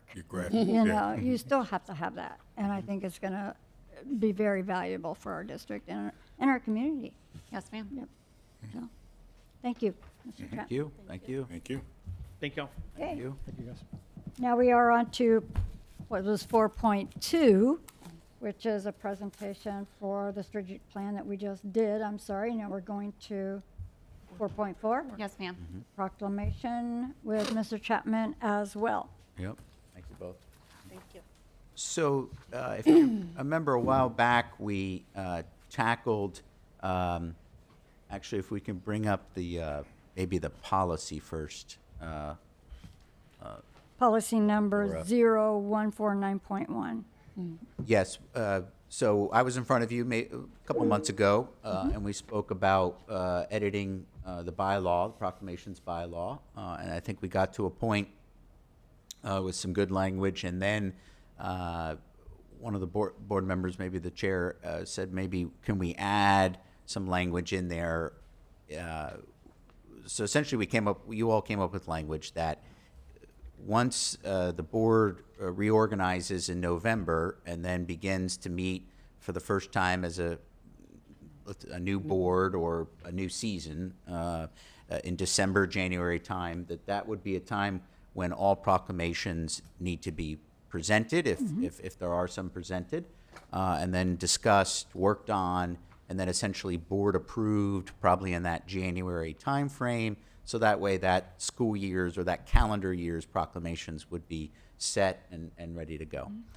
Then there was talk about adding a section that, well, along the way, in that calendar year, what happens if a board member would like to present a proclamation? You know, maybe something happens along the way. So working with Mr. Dye, we worked on what you have in front of you, which is in purple, those 3 paragraphs, which essentially says, you know, all proclamations must be aligned to academic standards and to state and federal law, and also Board of Education administrative rulemaking. And once that's established, then there's that procedure for that December, January timeframe to present proclamations, and then that 3rd paragraph, which is how to get to a point where we are somewhat today, which is our your all's next job after this, is to work on a proclamation that happens to come along after that December, January timeframe. So if we can, with Mr. Dye's help and with you all, is work on the language here of this bylaw so that we can get this to a good place, and then advertise this bylaw so we can eventually then get it approved. And then afterwards, we'll work on a proclamation for a proclamation that's coming up here in a few months. So I'll turn it to you all. I think the first 2 paragraphs you all pretty much worked on, but again, this is the time to make edits with Mr. Dye's help. And then that 3rd paragraph may seem wordy, but maybe there's a better way to say it, but that's how to come up. If you all agree, you know, this is also your all's chance to set this procedure of how you all want to handle proclamations. Okay. All right. I'm just giving the board a few minutes to read this. I read it earlier, and I have Ms. Felton lit up, followed by Mr. Choate and Mr. Tatum. So, Ms. Felton? Excuse me, sorry. I'm still getting over the crud. With regards to the first sentence, the board may consider proclamations aligned to academic standards or required instruction topics. I was wondering if we should put in something about federal and state, or state and federally recognized proclamations aligning to academic standards and required instruction. Because there are also ones that come out at the national level, proclamations, that do have to do with curriculum. Since federal wasn't in here, that was just something that popped into my head. If not, fine, but it was just something that I thought, should we consider that? So let me understand what you're saying. You want something, language added for federal proclamations? That, if, usually the state and the Fed do the same proclamations. But if for some reason the state doesn't, but the Feds do, and it's related to curriculum and required instruction, you never know what's happening at Tallahassee, but that was just a thought. I don't have an issue with that because at the end of the day, it's going to be voted on or not. So I don't care. I didn't know If it it was lines with something- federal and state guidelines, I mean, it doesn't bother me to put it in there. Yeah, I just wasn't sure, if the board felt that we should include federal. So you would want that in the first purple lines. Well, it's a query, actually. I was looking for feedback. Okay. If the board feels that federal should be in there. If not, fine. I just wanted to. I like keeping it just the state Okay. and local, to be honest with you. That's just my opinion, but we have Mr. Kennedy and Mr. Choate and Mr. Tatum all chiming in, so I'll let, I just want to Go ahead, go. dialogue on this piece right here. Sure, And then I'll sure. save my other comments for later. sure. Heather, just an idea. The board may consider proclamations aligned to academic standards or required instruction topics identified in federal law, Florida law, or Florida State Board or Education, Florida State Board of Education administrative rules. It's really simple. Simple add. Add yeah. 2 words and a comma. And I would definitely support that. That was part of my rationale for my support of the Black History Month proclamation that this board approved, was that this was a federally recognized and designated month. So therefore, since the federal government is recognizing, I thought we should too. And in addition to, we had always, as long as I can remember, we had always had a Black History Month proclamation. So, so I support the adding of federal, and then I'll save my other comments for later. I'll jump in Mr. Choate? dialogue. Yes. And I'll save my other comments for later too, just to dialogue on this. To me, it doesn't matter if it's in there or not, because at the end of the day, the board at some point is going to be discussing the proclamations.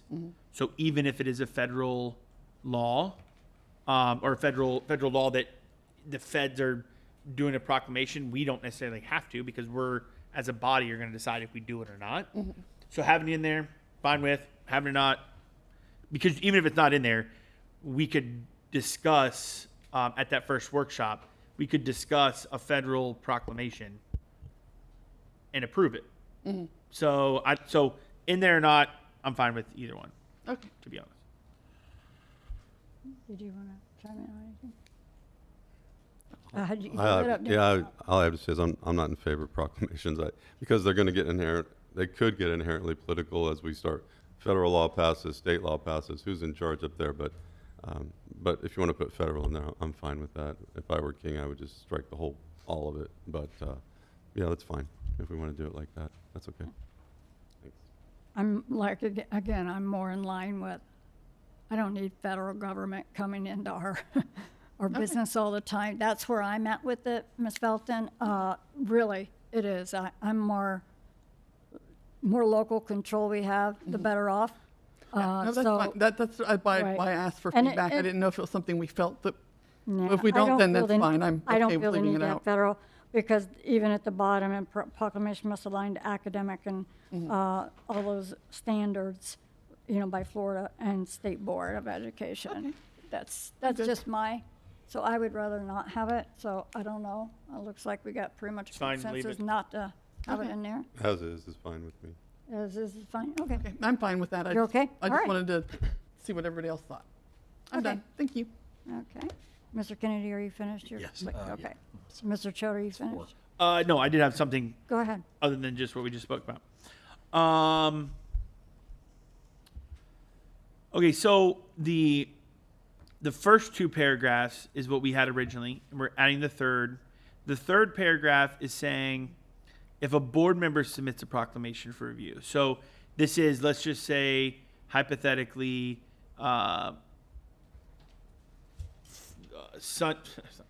December this year, we do all of our proclamations. We at a workshop, we discuss them. We say, okay, here's our 2, 3, whatever we do. I think we do about 3 or 4 proclamations for the year. January we approve that. April comes around.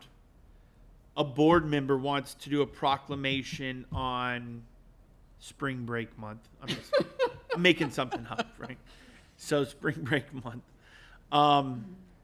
But this is not for the public.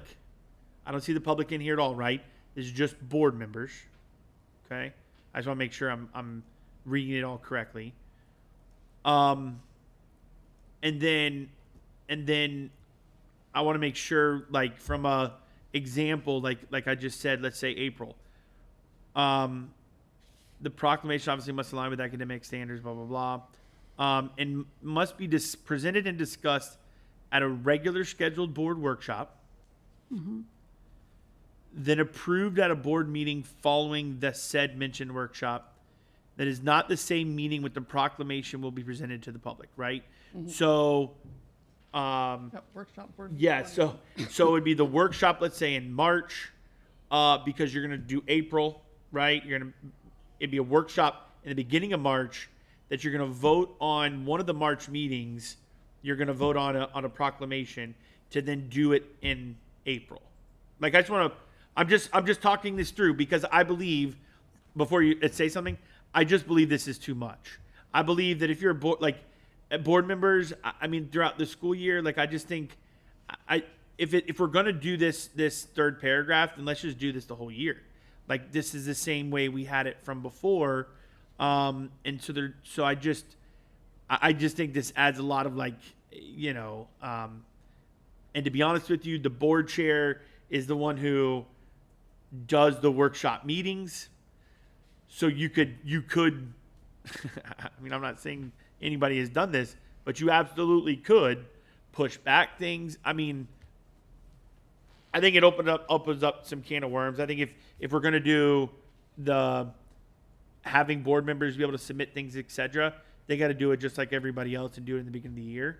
Right. Or we scratch off that whole second paragraph and just do the third paragraph, which is pretty much what we did before, which is 28 days prior, et cetera, right? So I feel like we're trying to get away from the 28 days and do it all in one, so we can discuss it all in one and be done with it, but also have a chance to be able to do things during the year. I think we're trying to, like, merge this into, I think we just do one or the other. I'm fine with that. I know you were about to say something that I cut you off. So. I think I'll let you all I'm gonna, discuss. Okay. Yeah. if I could dialogue with you, Mr. Yeah, yeah. Choate. I kind of agree. We're almost saying we're going to do it at the beginning of the year, but if a board member wants to bring something in the middle of the year, they can do that. It needs to be either or. I think that the first meeting after a new board is seated, that's when you determine what proclamations you're going to present. They're already on the dockets, and I don't even think we really need to workshop them. I think it could just be on the agenda because we've already talked about it at the workshop, the first workshop. So the three Right. major ones that we do. Yeah. I think that's the ones we keep. That way we don't bring in the social, political atmosphere into the board and just recognize the ones that we've had that have been state approved. Yeah, I mean, to dialogue back with you, yes, I agree. I think that the third one just brings in a whole lot, potentially. Yes, Could bring in just some nuances and some messy stuff right. that a board member wants to do something. And I'm not saying it's bad. I mean, I think it's either one or the other. So if we're content on saying, hey, look, let's just do this all in the beginning of the year, the end of the year, so that next calendar year we know what we're doing. That's what I'd say we do. Or if the board's like, hey, no, let's have a 28-day process, whatever, that's fine too. I just think you can't merge them. It's got to be one or the other. I agree. Go ahead. You can. No, I agree with Mr. Choate. I feel like, unless the state comes up with a new proclamation and then next November we can add it in. Right. That's just put them all out there. This is what we're going to do. We're done. The back and forth is it's too much. I'm fine with eliminating that third paragraph as well. And the board member wants to put a new proclamation that we've never done. They can do that in December. Now you're going to have, obviously one for sure new board member that come this November. That first meeting is the reorg, which is wild to me, but that's whatever. It's always been weird to me. Yeah. And then the second meeting, as they're like getting their feet wet here, is going to be this workshop, right? But at that point, I think that obviously the other board members have been here. So if you want to add a proclamation, like that's your time to do it. And for the candidates out there that are going for 5, like if you're wanting to add a proclamation, like your time to do it is now, right? Like, I mean, it's the same thing. If you're to the state legislator, et cetera, it's time to submit a bill, right? So anyways, that's all I got. And to that point, that would be something that could be added into the onboarding process for new board members, that, this is what we do for proclamations. We kind of have these set ones. If there's an idea that you might want to come up, it would be workshopped, not just added. And I think that would be the way to go. But I'm in full favor of just doing an annual thing. The board expects what's going to be there during the briefing. After that workshop, or even before, we'll know already what's going to be on the calendar for the year. I think that's the best way. Board, you good with that? Mr. Tatum? So there are no additions of proclamations during the year? No. It's either all or... They'll all be workshopped at the beginning of the year, and that's it. So if something happens during, just trying to think of it, a significant event in that. And that's why some members of the public come up and they say, I don't know, let's say it's like a tragedy. I don't know. I can just see members of the public coming up, having a good idea, or something significant happens within the community, and they feel like there should be a proclamation done, and maybe some people up here do, and the answer to them is, yeah, it's a great idea, but we don't do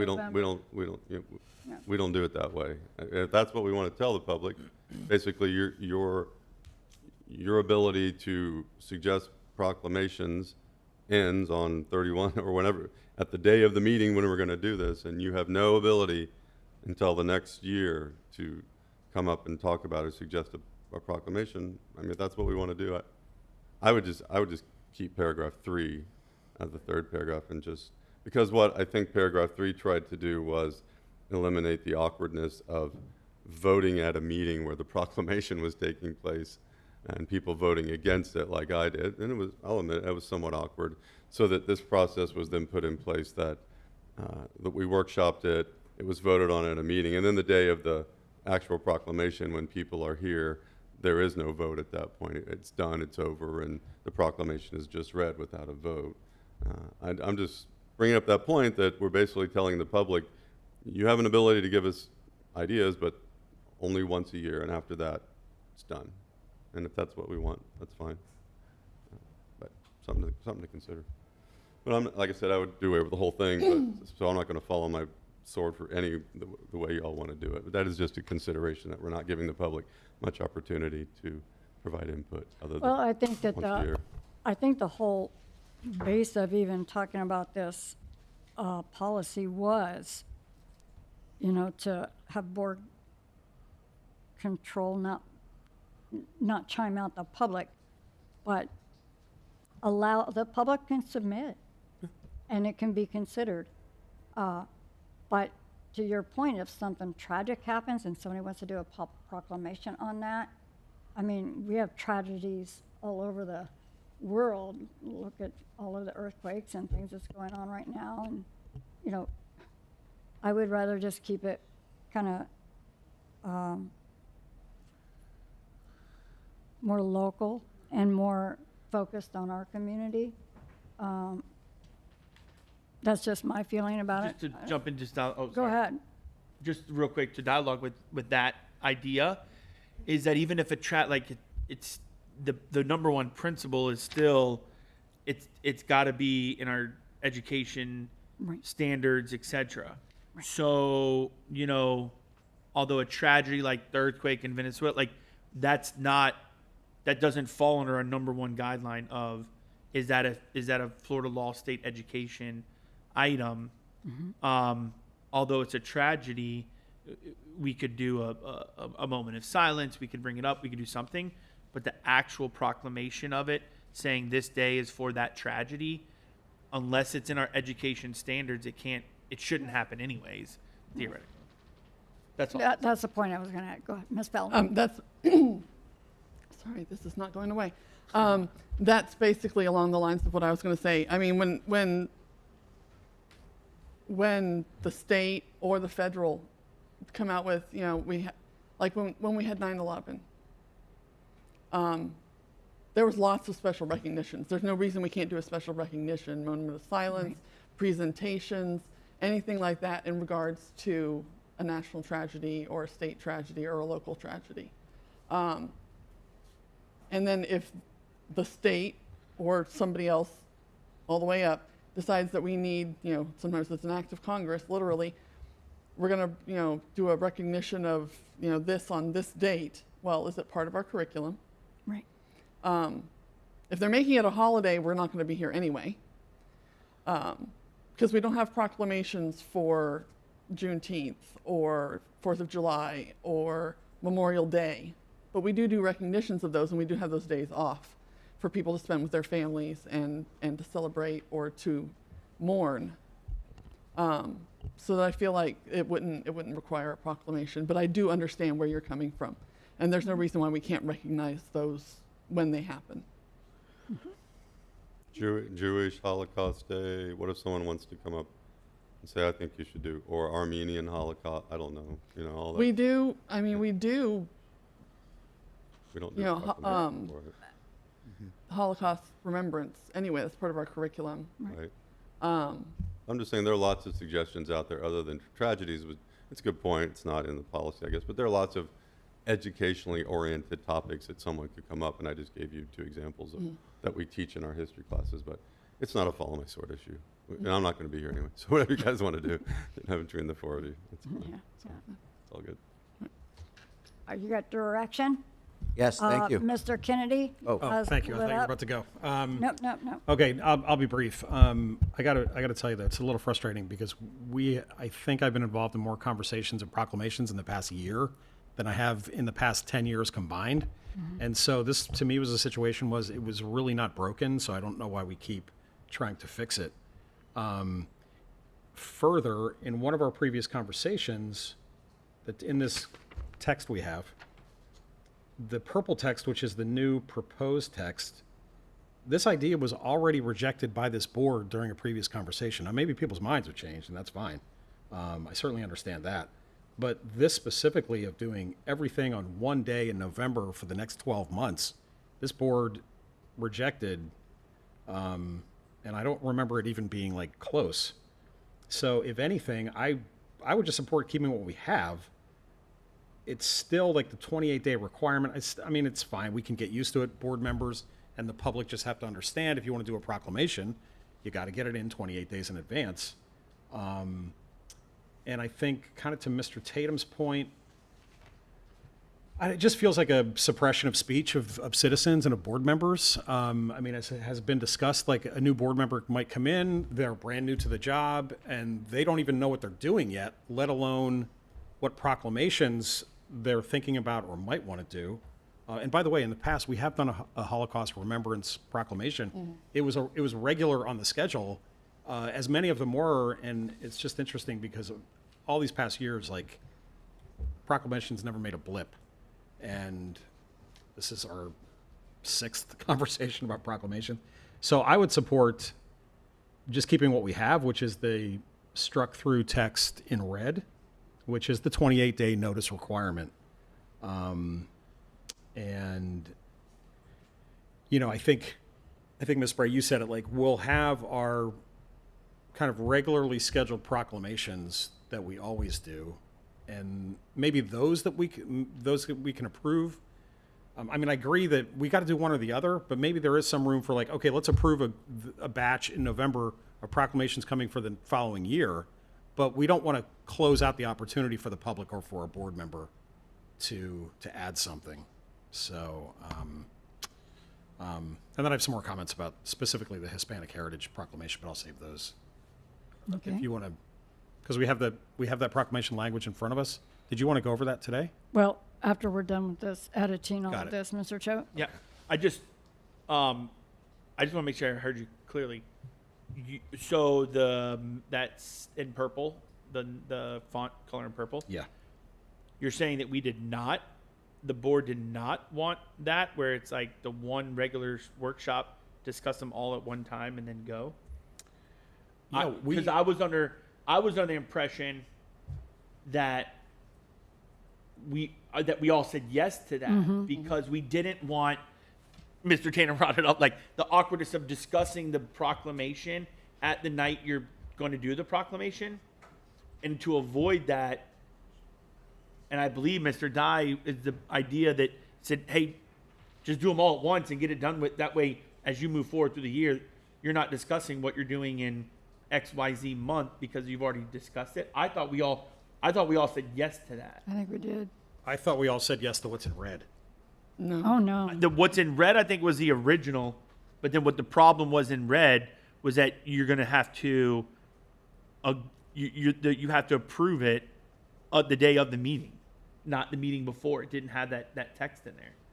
So then we were doing a proclamation discussion on the night of the proclamation, which was I remember. which is It was which awkward. should be before that, right? Yeah. So the idea should have been before that, and then the idea came, well, why don't we just do them all at once and not have it at all throughout the school year?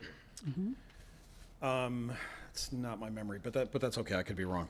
And so could I, absolutely. I Yeah. don't know if everybody else thinks that or not, but and I do agree. The proclamations, like in the years past, we didn't even have this at all. I don't even know how we didn't even decide as boards what to proclamate. They were just It was always just were there. in the rotation. It was just like the ones 3 or 4 that we do. Yeah. But although I do agree with you, I do agree with your statement of let's do one or the other. So, Yeah, if I may, Madam Chair. In the second paragraph in purple, board members who, I guess that should say who wish, board members who wish to submit a proposed proclamation for board approval must submit the same in time to be considered for that board workshop, meaning the one in late November. Yeah, I mean, I guess my memory could be faulty, but my point still stands no matter where we are, right? But I just feel like it's not fair to a newer board member or to Mr. Tatum's point. And I was kind of going through the same question in my head, like what type of event could happen that could lead to a board member wanting to do a proclamation that didn't make the list last November, and now it's the summertime or it's August. And, oh, sorry, we can't do that proclamation because the policy says they have to be approved a year before. I mean, it's just not, nothing else on this school board works that way. So why would we do it for proclamations? So I don't know. I don't support it for those reasons. I think we should stick with what we have, or even better, I'd say, if I were the king, I'd say let's just go back to the way we've always done proclamations, which is anybody can bring one forward at any time. There doesn't have to be we all have board briefings about what's coming up for the next meeting, and that could be a good time for a board member to say, I really don't like the topic or the language on this proclamation, and the superintendent can work with the board member. And I mean, superintendent can't be a conduit to a sunshine violation, but at least a a board member would have an opportunity to express their displeasure to the superintendent in private before it ever came to even a workshop. So I don't know. I don't know. It just doesn't make like really any sense to me because things are always changing in this business and in our society and world. And as elected officials, you know, people come to us all the time with stuff, and you know, somebody comes to you with a really good idea, and like, oh, sorry, we didn't get it done last November, so we can't do it. So I'll see you next November, and maybe we'll do it for next year. That just doesn't sit well with me. So I don't support it. Ms. Felton? Okay, so I do get where you're coming from. When I'm being the newest board member, what was in red was established when I Yeah, we were started. here for that. Yeah. When I started, that was already established, and then yes, that was here. Oh, I thought that's what after we came on. No. Oh, That was memory's before we really got here. So this is all I have known as a board member. All right, and It the was one like right as you guys came on. yeah, and The then 28 days thing. Yeah, like nobody had even submitted one yet ever. Gotcha. Okay. But the district, as a teacher, I know that the district always had, you know, these ones in place. And those all went away when this language came in. All the ones that we'd always done. So, to your point, if we establish in November the traditional, finger quotes here, traditional proclamations that the district always does, and then allow, going back to the red text, so if you have the first sentence of the purple text, the first paragraph, the second paragraph of the purple text, and then put the red at the bottom and eliminate the rest of it, then you can bring an additional proclamation, but at least we have those established. So every year I'm not going, I would like to have a Black History Month proclamation. I would like to have a Hispanic Heritage proclamation. I would like to have a Holocaust Remembrance proclamation. Yeah. So I don't have to do that every year because otherwise I'm going to do it every year. Okay. No, I can support that.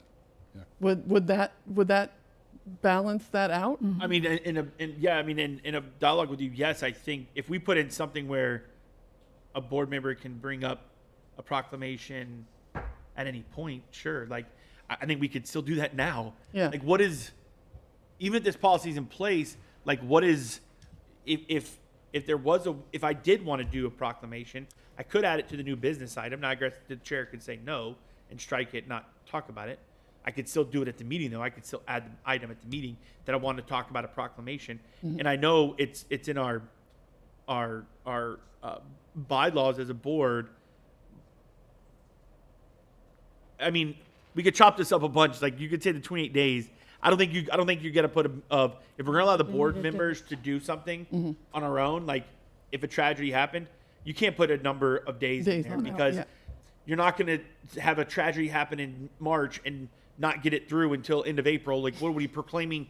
So that just doesn't make sense. Yeah. So, I mean, if we're gonna allow the board members to be able to say, hey, submit a proclamation, then one sentence, board members can submit a proclamation at any point to be discussed at a workshop, period, the end. Yeah. And, I mean, and then we're able to do it. But I've been on here now for 5 years and never once has that happened. Yeah. A board member wanting to do a new proclamation of something. So I think we're discussing a lot of this. It doesn't really matter, but I'd be okay with doing what you're talking about, our normal stuff in December, saying, yes, we're good with that. And at any point, a board member can Yeah, submit. just eliminate the 28 days and they Yes. can submit a proclamation. Now, the public, and- how does the public do it? The public talks to one of their board members, says, hey, I want this to be a proclamation. And the board member says either, yes, I do too, I'll do it, or no, I don't want that, ask the next one, right? Yeah. So they still have a way to talk to us and get a Yeah. proclamation they want. No, I like that because, you know, trying to remember far enough in advance that, oh, I need to request the Hispanic Heritage, which is why I did it in February. I told Mr. Chapman, I'm telling you now, I would like to request the Hispanic Heritage one because I don't want to forget. Because last year I forgot to request it and I heard about it from the public that I did not request the Hispanic Heritage Month last year. By the time I remembered, the month was over. And then 28 days later, and it was going to be November by the Sure, time we sure. And then- recognized yeah, it. And what's the point? So if we can establish those in November in our workshop, and then go ahead and with, emergency, they take out the 28 days. So if something happens, Yeah. then we can bring it forward. Public can come to us. I love that. I think that solves all the problems. And board, I'll say this, I don't want to muddy up the words of recognitions, moments of silence to proclamations. Sure. Because when tragedies happens, we always try to recognize that as a board and as a district, out of courtesy and grace. So I would strike the 28-day rule, but I would also I want the public to understand when things happen, it doesn't necessarily level up to a proclamation, it levels to a recognition. So if the public wants us to recognize something, I think they can reach out to their board member or even to the superintendent that could bring it to the board. So I would take out the 28-day prior to board meeting and just kind of word it that in the event the public or a board member wants to bring a proclamation forward, that it wouldn't have a timestamp on it, but I would encourage our board to think about that. The Hispanic, I thought it was one of the traditional ones that we do. So that's how it got skipped, I believe. But this way we know with the annual process, we already know what we're doing. If there are additional things that the community wants us to consider, then that would be where the board would bring it. And we would work through the superintendent, I like it, don't like it, and or language change, maybe even board members talking to the attorney on what does that follow, and does that follow the guideline that we have here that must align to academic standards or required instruction topics identified by the state law and federal board, or state education for Florida. And again, we don't need federal in, that's for sure. So that I would kind of word it that way, Mr. Chapman, if you could. Based on what we're hearing here, I think everybody's okay with doing that, having that flexibility. Yep. But I just want everyone to understand there's a difference in a proclamation and recognition. Sure. Okay? So do you keep the three-step, if someone is going to propose a proclamation during the year, which I think is a good idea, do you keep that three-step process that we have? Because I think that was a good idea that I think Mr. Choate had, Chaos had. That's where the word chaos came from, by the way. Were you at the board meeting? Yeah. Okay. Yeah. Chaos over here. Choate yeah. has another outstanding idea or a suggestion. But that way, when the day of the proclamation, people are here. It just avoids that awkwardness. Discussed at a workshop, voted at a meeting, and then the proclamation is read at the next meeting. Right. I would keep that. That's how it's worded But, right now. And Yes, I understand that, but it would be, it's not just gonna be submitted for a workshop.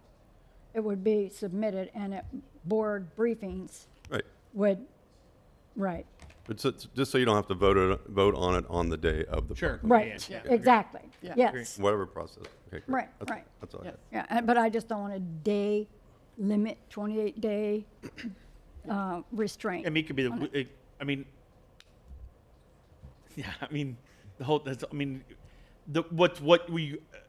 don't know. We could pick this all day long with how I agree with you about 28 days. I'm not saying you're wrong about that. I'm just saying we could be if someone yesterday came to me and said, "Hey, something happened over the weekend. We need a proclamation for this or whatever."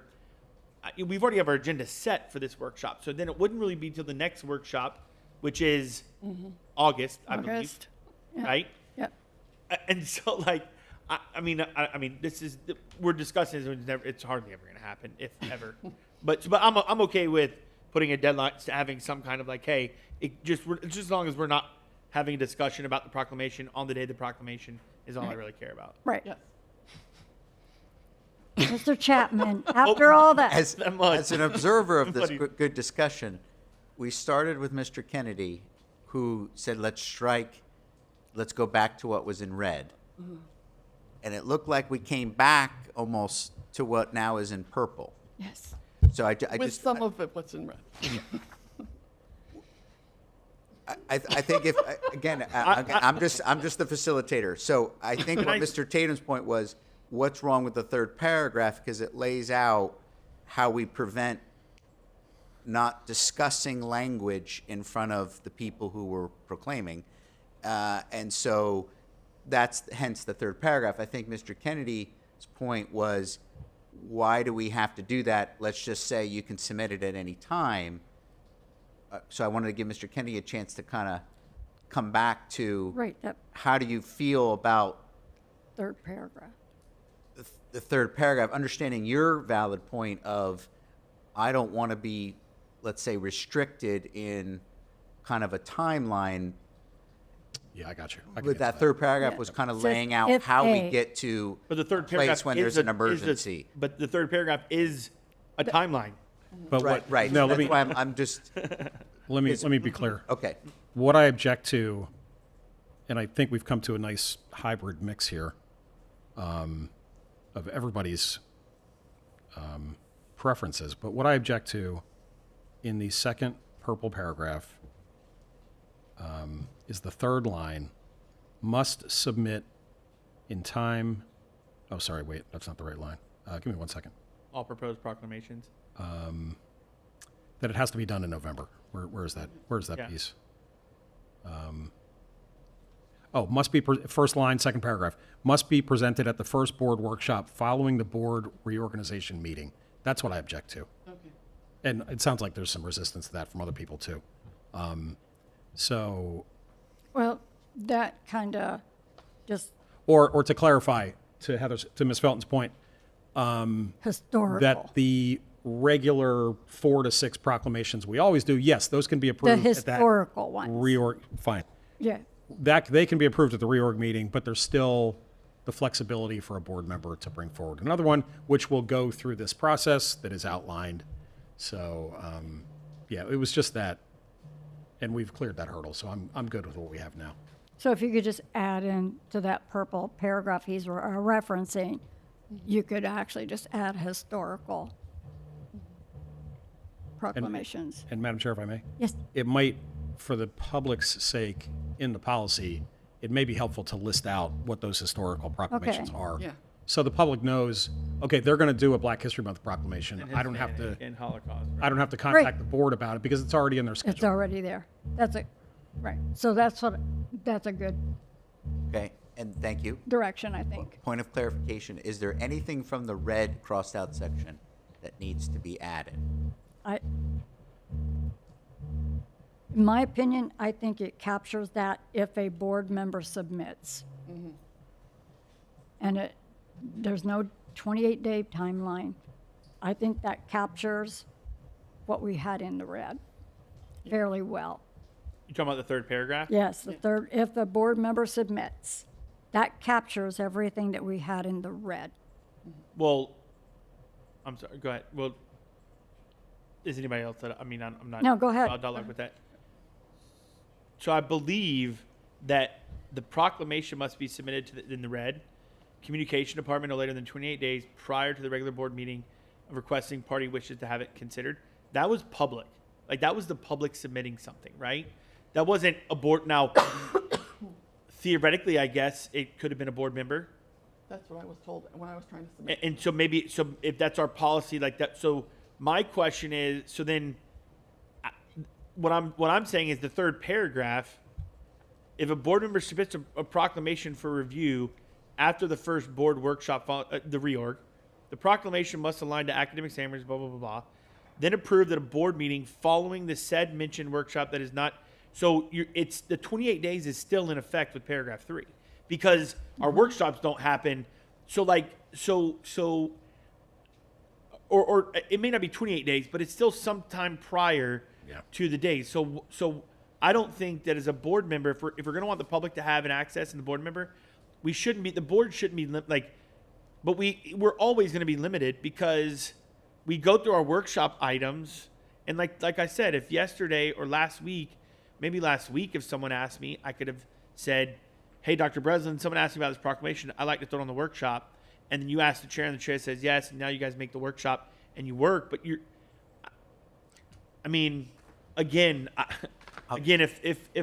if you want something in May to be proclaimed, you can't do it anytime during May, because by the time we get to the process, even not the 20 days, Right. the process of what's in the third paragraph, it's not May anymore.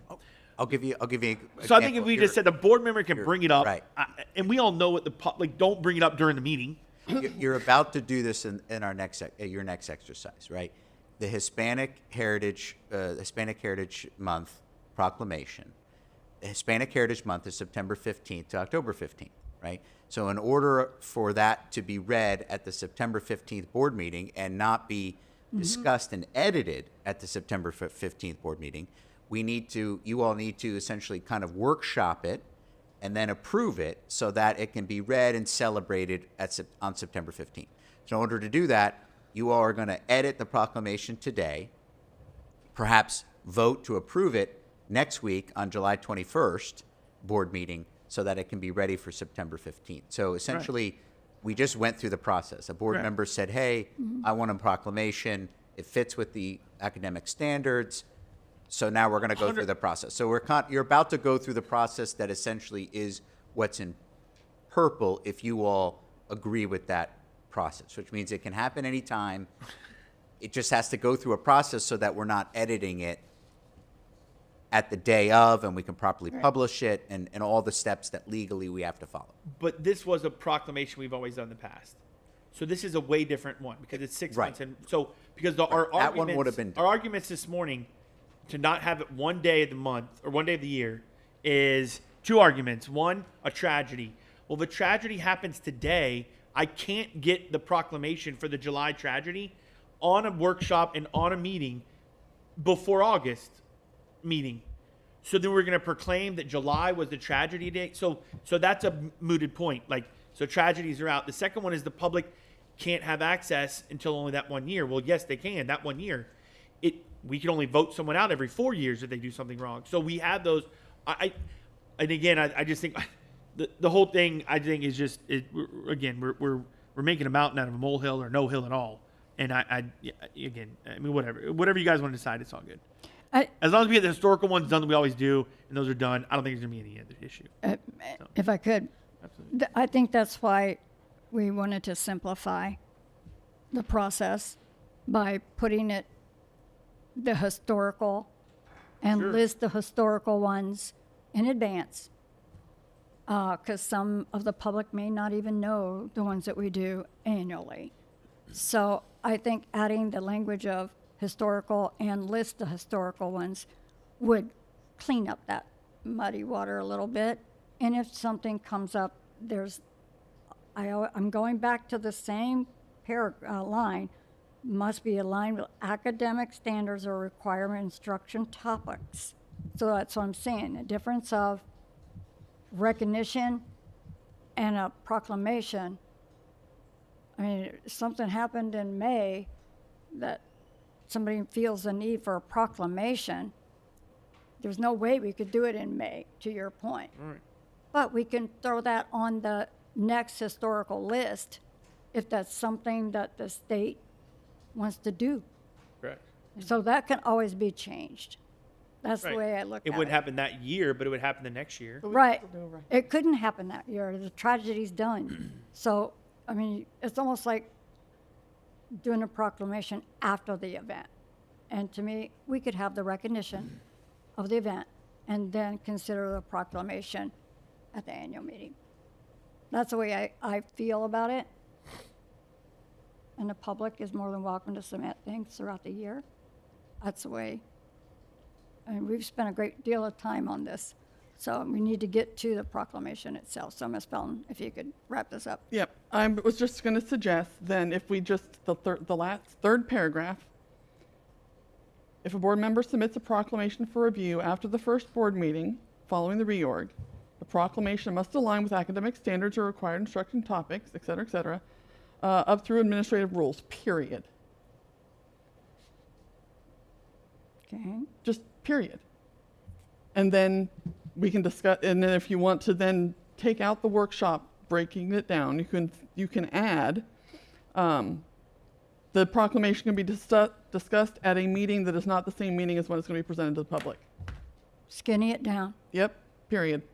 okay? Then we don't have to worry about timelines, all the, just discuss it at a meeting that's not That going to is- be the one we're voted at. I agree with her. It's very confusing. The previous workshop, the last workshop, so I think that's a good edit, to just put that period, administrative rules, and then we'll just be discussed at workshops, scheduled workshops. Doesn't have to say all that other stuff.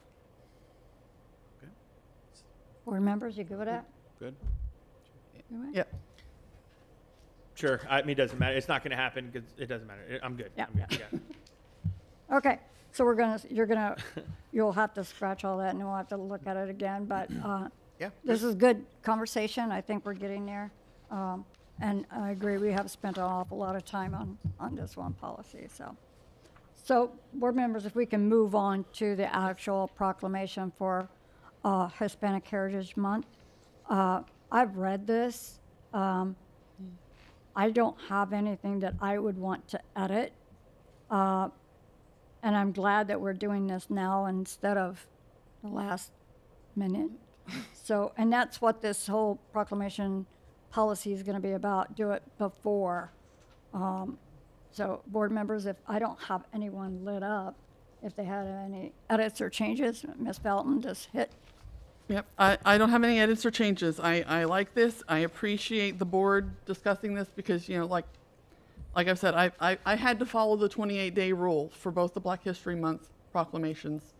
And then, which is, again, why I requested this back in February, because I didn't want to have to do the timing on this. This was important to me that we get this out, that we go back to our traditional ones. This is one that we do. It's the thing that we're required to teach. It checks all the boxes. And I felt really bad about missing it last year. So this was really important to me. So I appreciate the discussion. I appreciate the board's willingness to put back our historic. If I one. may, we missed the proclamation, but we didn't miss the recognition. Recognition, We still correct. did a recognition. Correct. We still did the recognition. Right.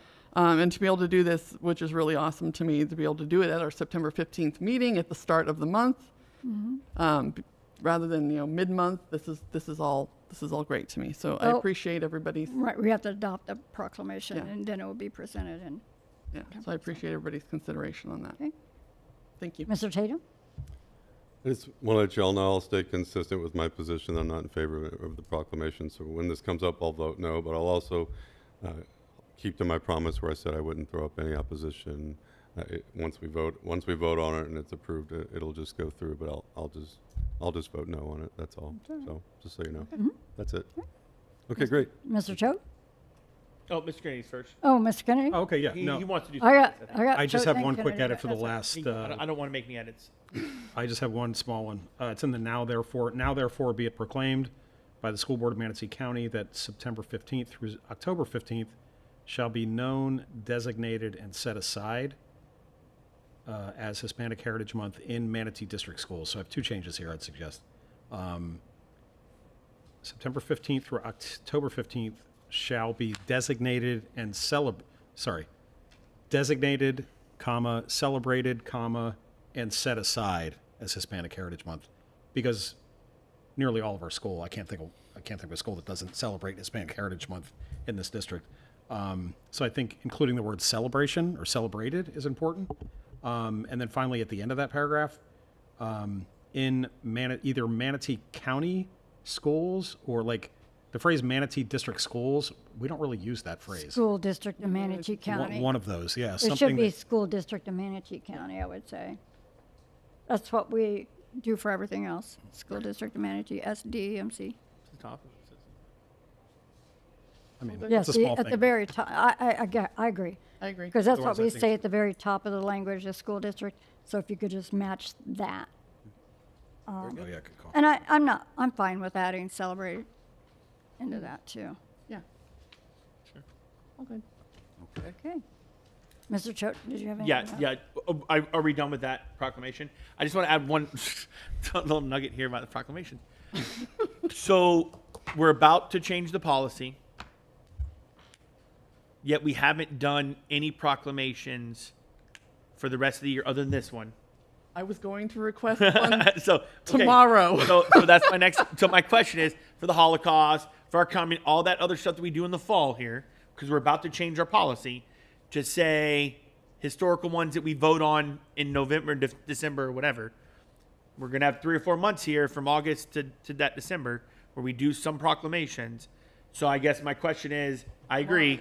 Can we all agree that let's throw those proclamations on? And can I ask? I mean, I guess they haven't had their board briefings yet. Can I ask that, like, we throw it on with the Hispanic Heritage one that we do tomorrow? Like, why can we not just say, hey, we're gonna do the Holocaust, like the ones that we just did last fall? Like, can we just do them all now? I mean, I don't know. Board, if obviously we had our briefing, so it's a different topic. Yeah. You guys haven't had your briefings yet. But I mean, it's just wild. Like every meeting, we're gonna say, "Do you approve the Holocaust?" Yeah, we approve. You approve Black History Month? Yeah, we approve. I mean, can we? So, I agree. do we just go ahead and do the rest of the fall ones that we do? Yes. Can we just do that now? That's So you guys are, I know we're not going to see a proclamation verbiage, but that can be emailed to us, sent to us, whatever later on when we're actually going to do it. Yeah, I think there's Holocaust and maybe Farm Week. I got to see where that one is, and if we do a It's proclamation usually like for that, November-ish around Thanksgiving, I think. yeah, it might be Red Ribbon too, but I got to look at our proclamation. Yeah. So If you could just look at those and potentially add, I mean, our historical ones. Thank Yeah, you. that way I don't have to make any Right. emails We're not and- doing. and We don't request have them. another workshop topic. Right. You know what I mean? I'm 100% aligned with that. okay. Let's just get the list together, workshop it, whatever we need to do. I don't think there's a whole lot of language that needs to be changed on the historical ones. It's just changing maybe the date. I don't know. And with this one here, it doesn't have the year other than the date is proclaimed, but it doesn't have the year of the month, April or September 2015, 2026. So we would never have to edit that because it's always going to be that same date. Yeah. Yeah, Date's it's just the bottom. date of proclaimed would change historically. That's what we need to just look at. Make it, to me, simple's better, less is more. And we have spent way more time talking about how we're going to do this. And the community always has access to reach out to a board member, or superintendent, or one of the district leaders, and even principals. So, board members, you have anything else on that? Nope. That's all I got to say about that is for us to say. Yep. Okay, so I think that's the end of our agenda. Yes, ma'am. It was short and sweet. I appreciate all of the work that the staff does to put these presentations together. And like I said before, you know, when we do edits and amend the agenda, it's because something, even today, the presentation, printed presentation we had was different than the screen presentation, but it was just the order of the slides. So it wasn't anything that was nefarious. I just want to comment and say that. Right. It was a good workshop. I appreciate everybody, and this workshop is now adjourned at 12:08. Have a good lunch. Madam Chair.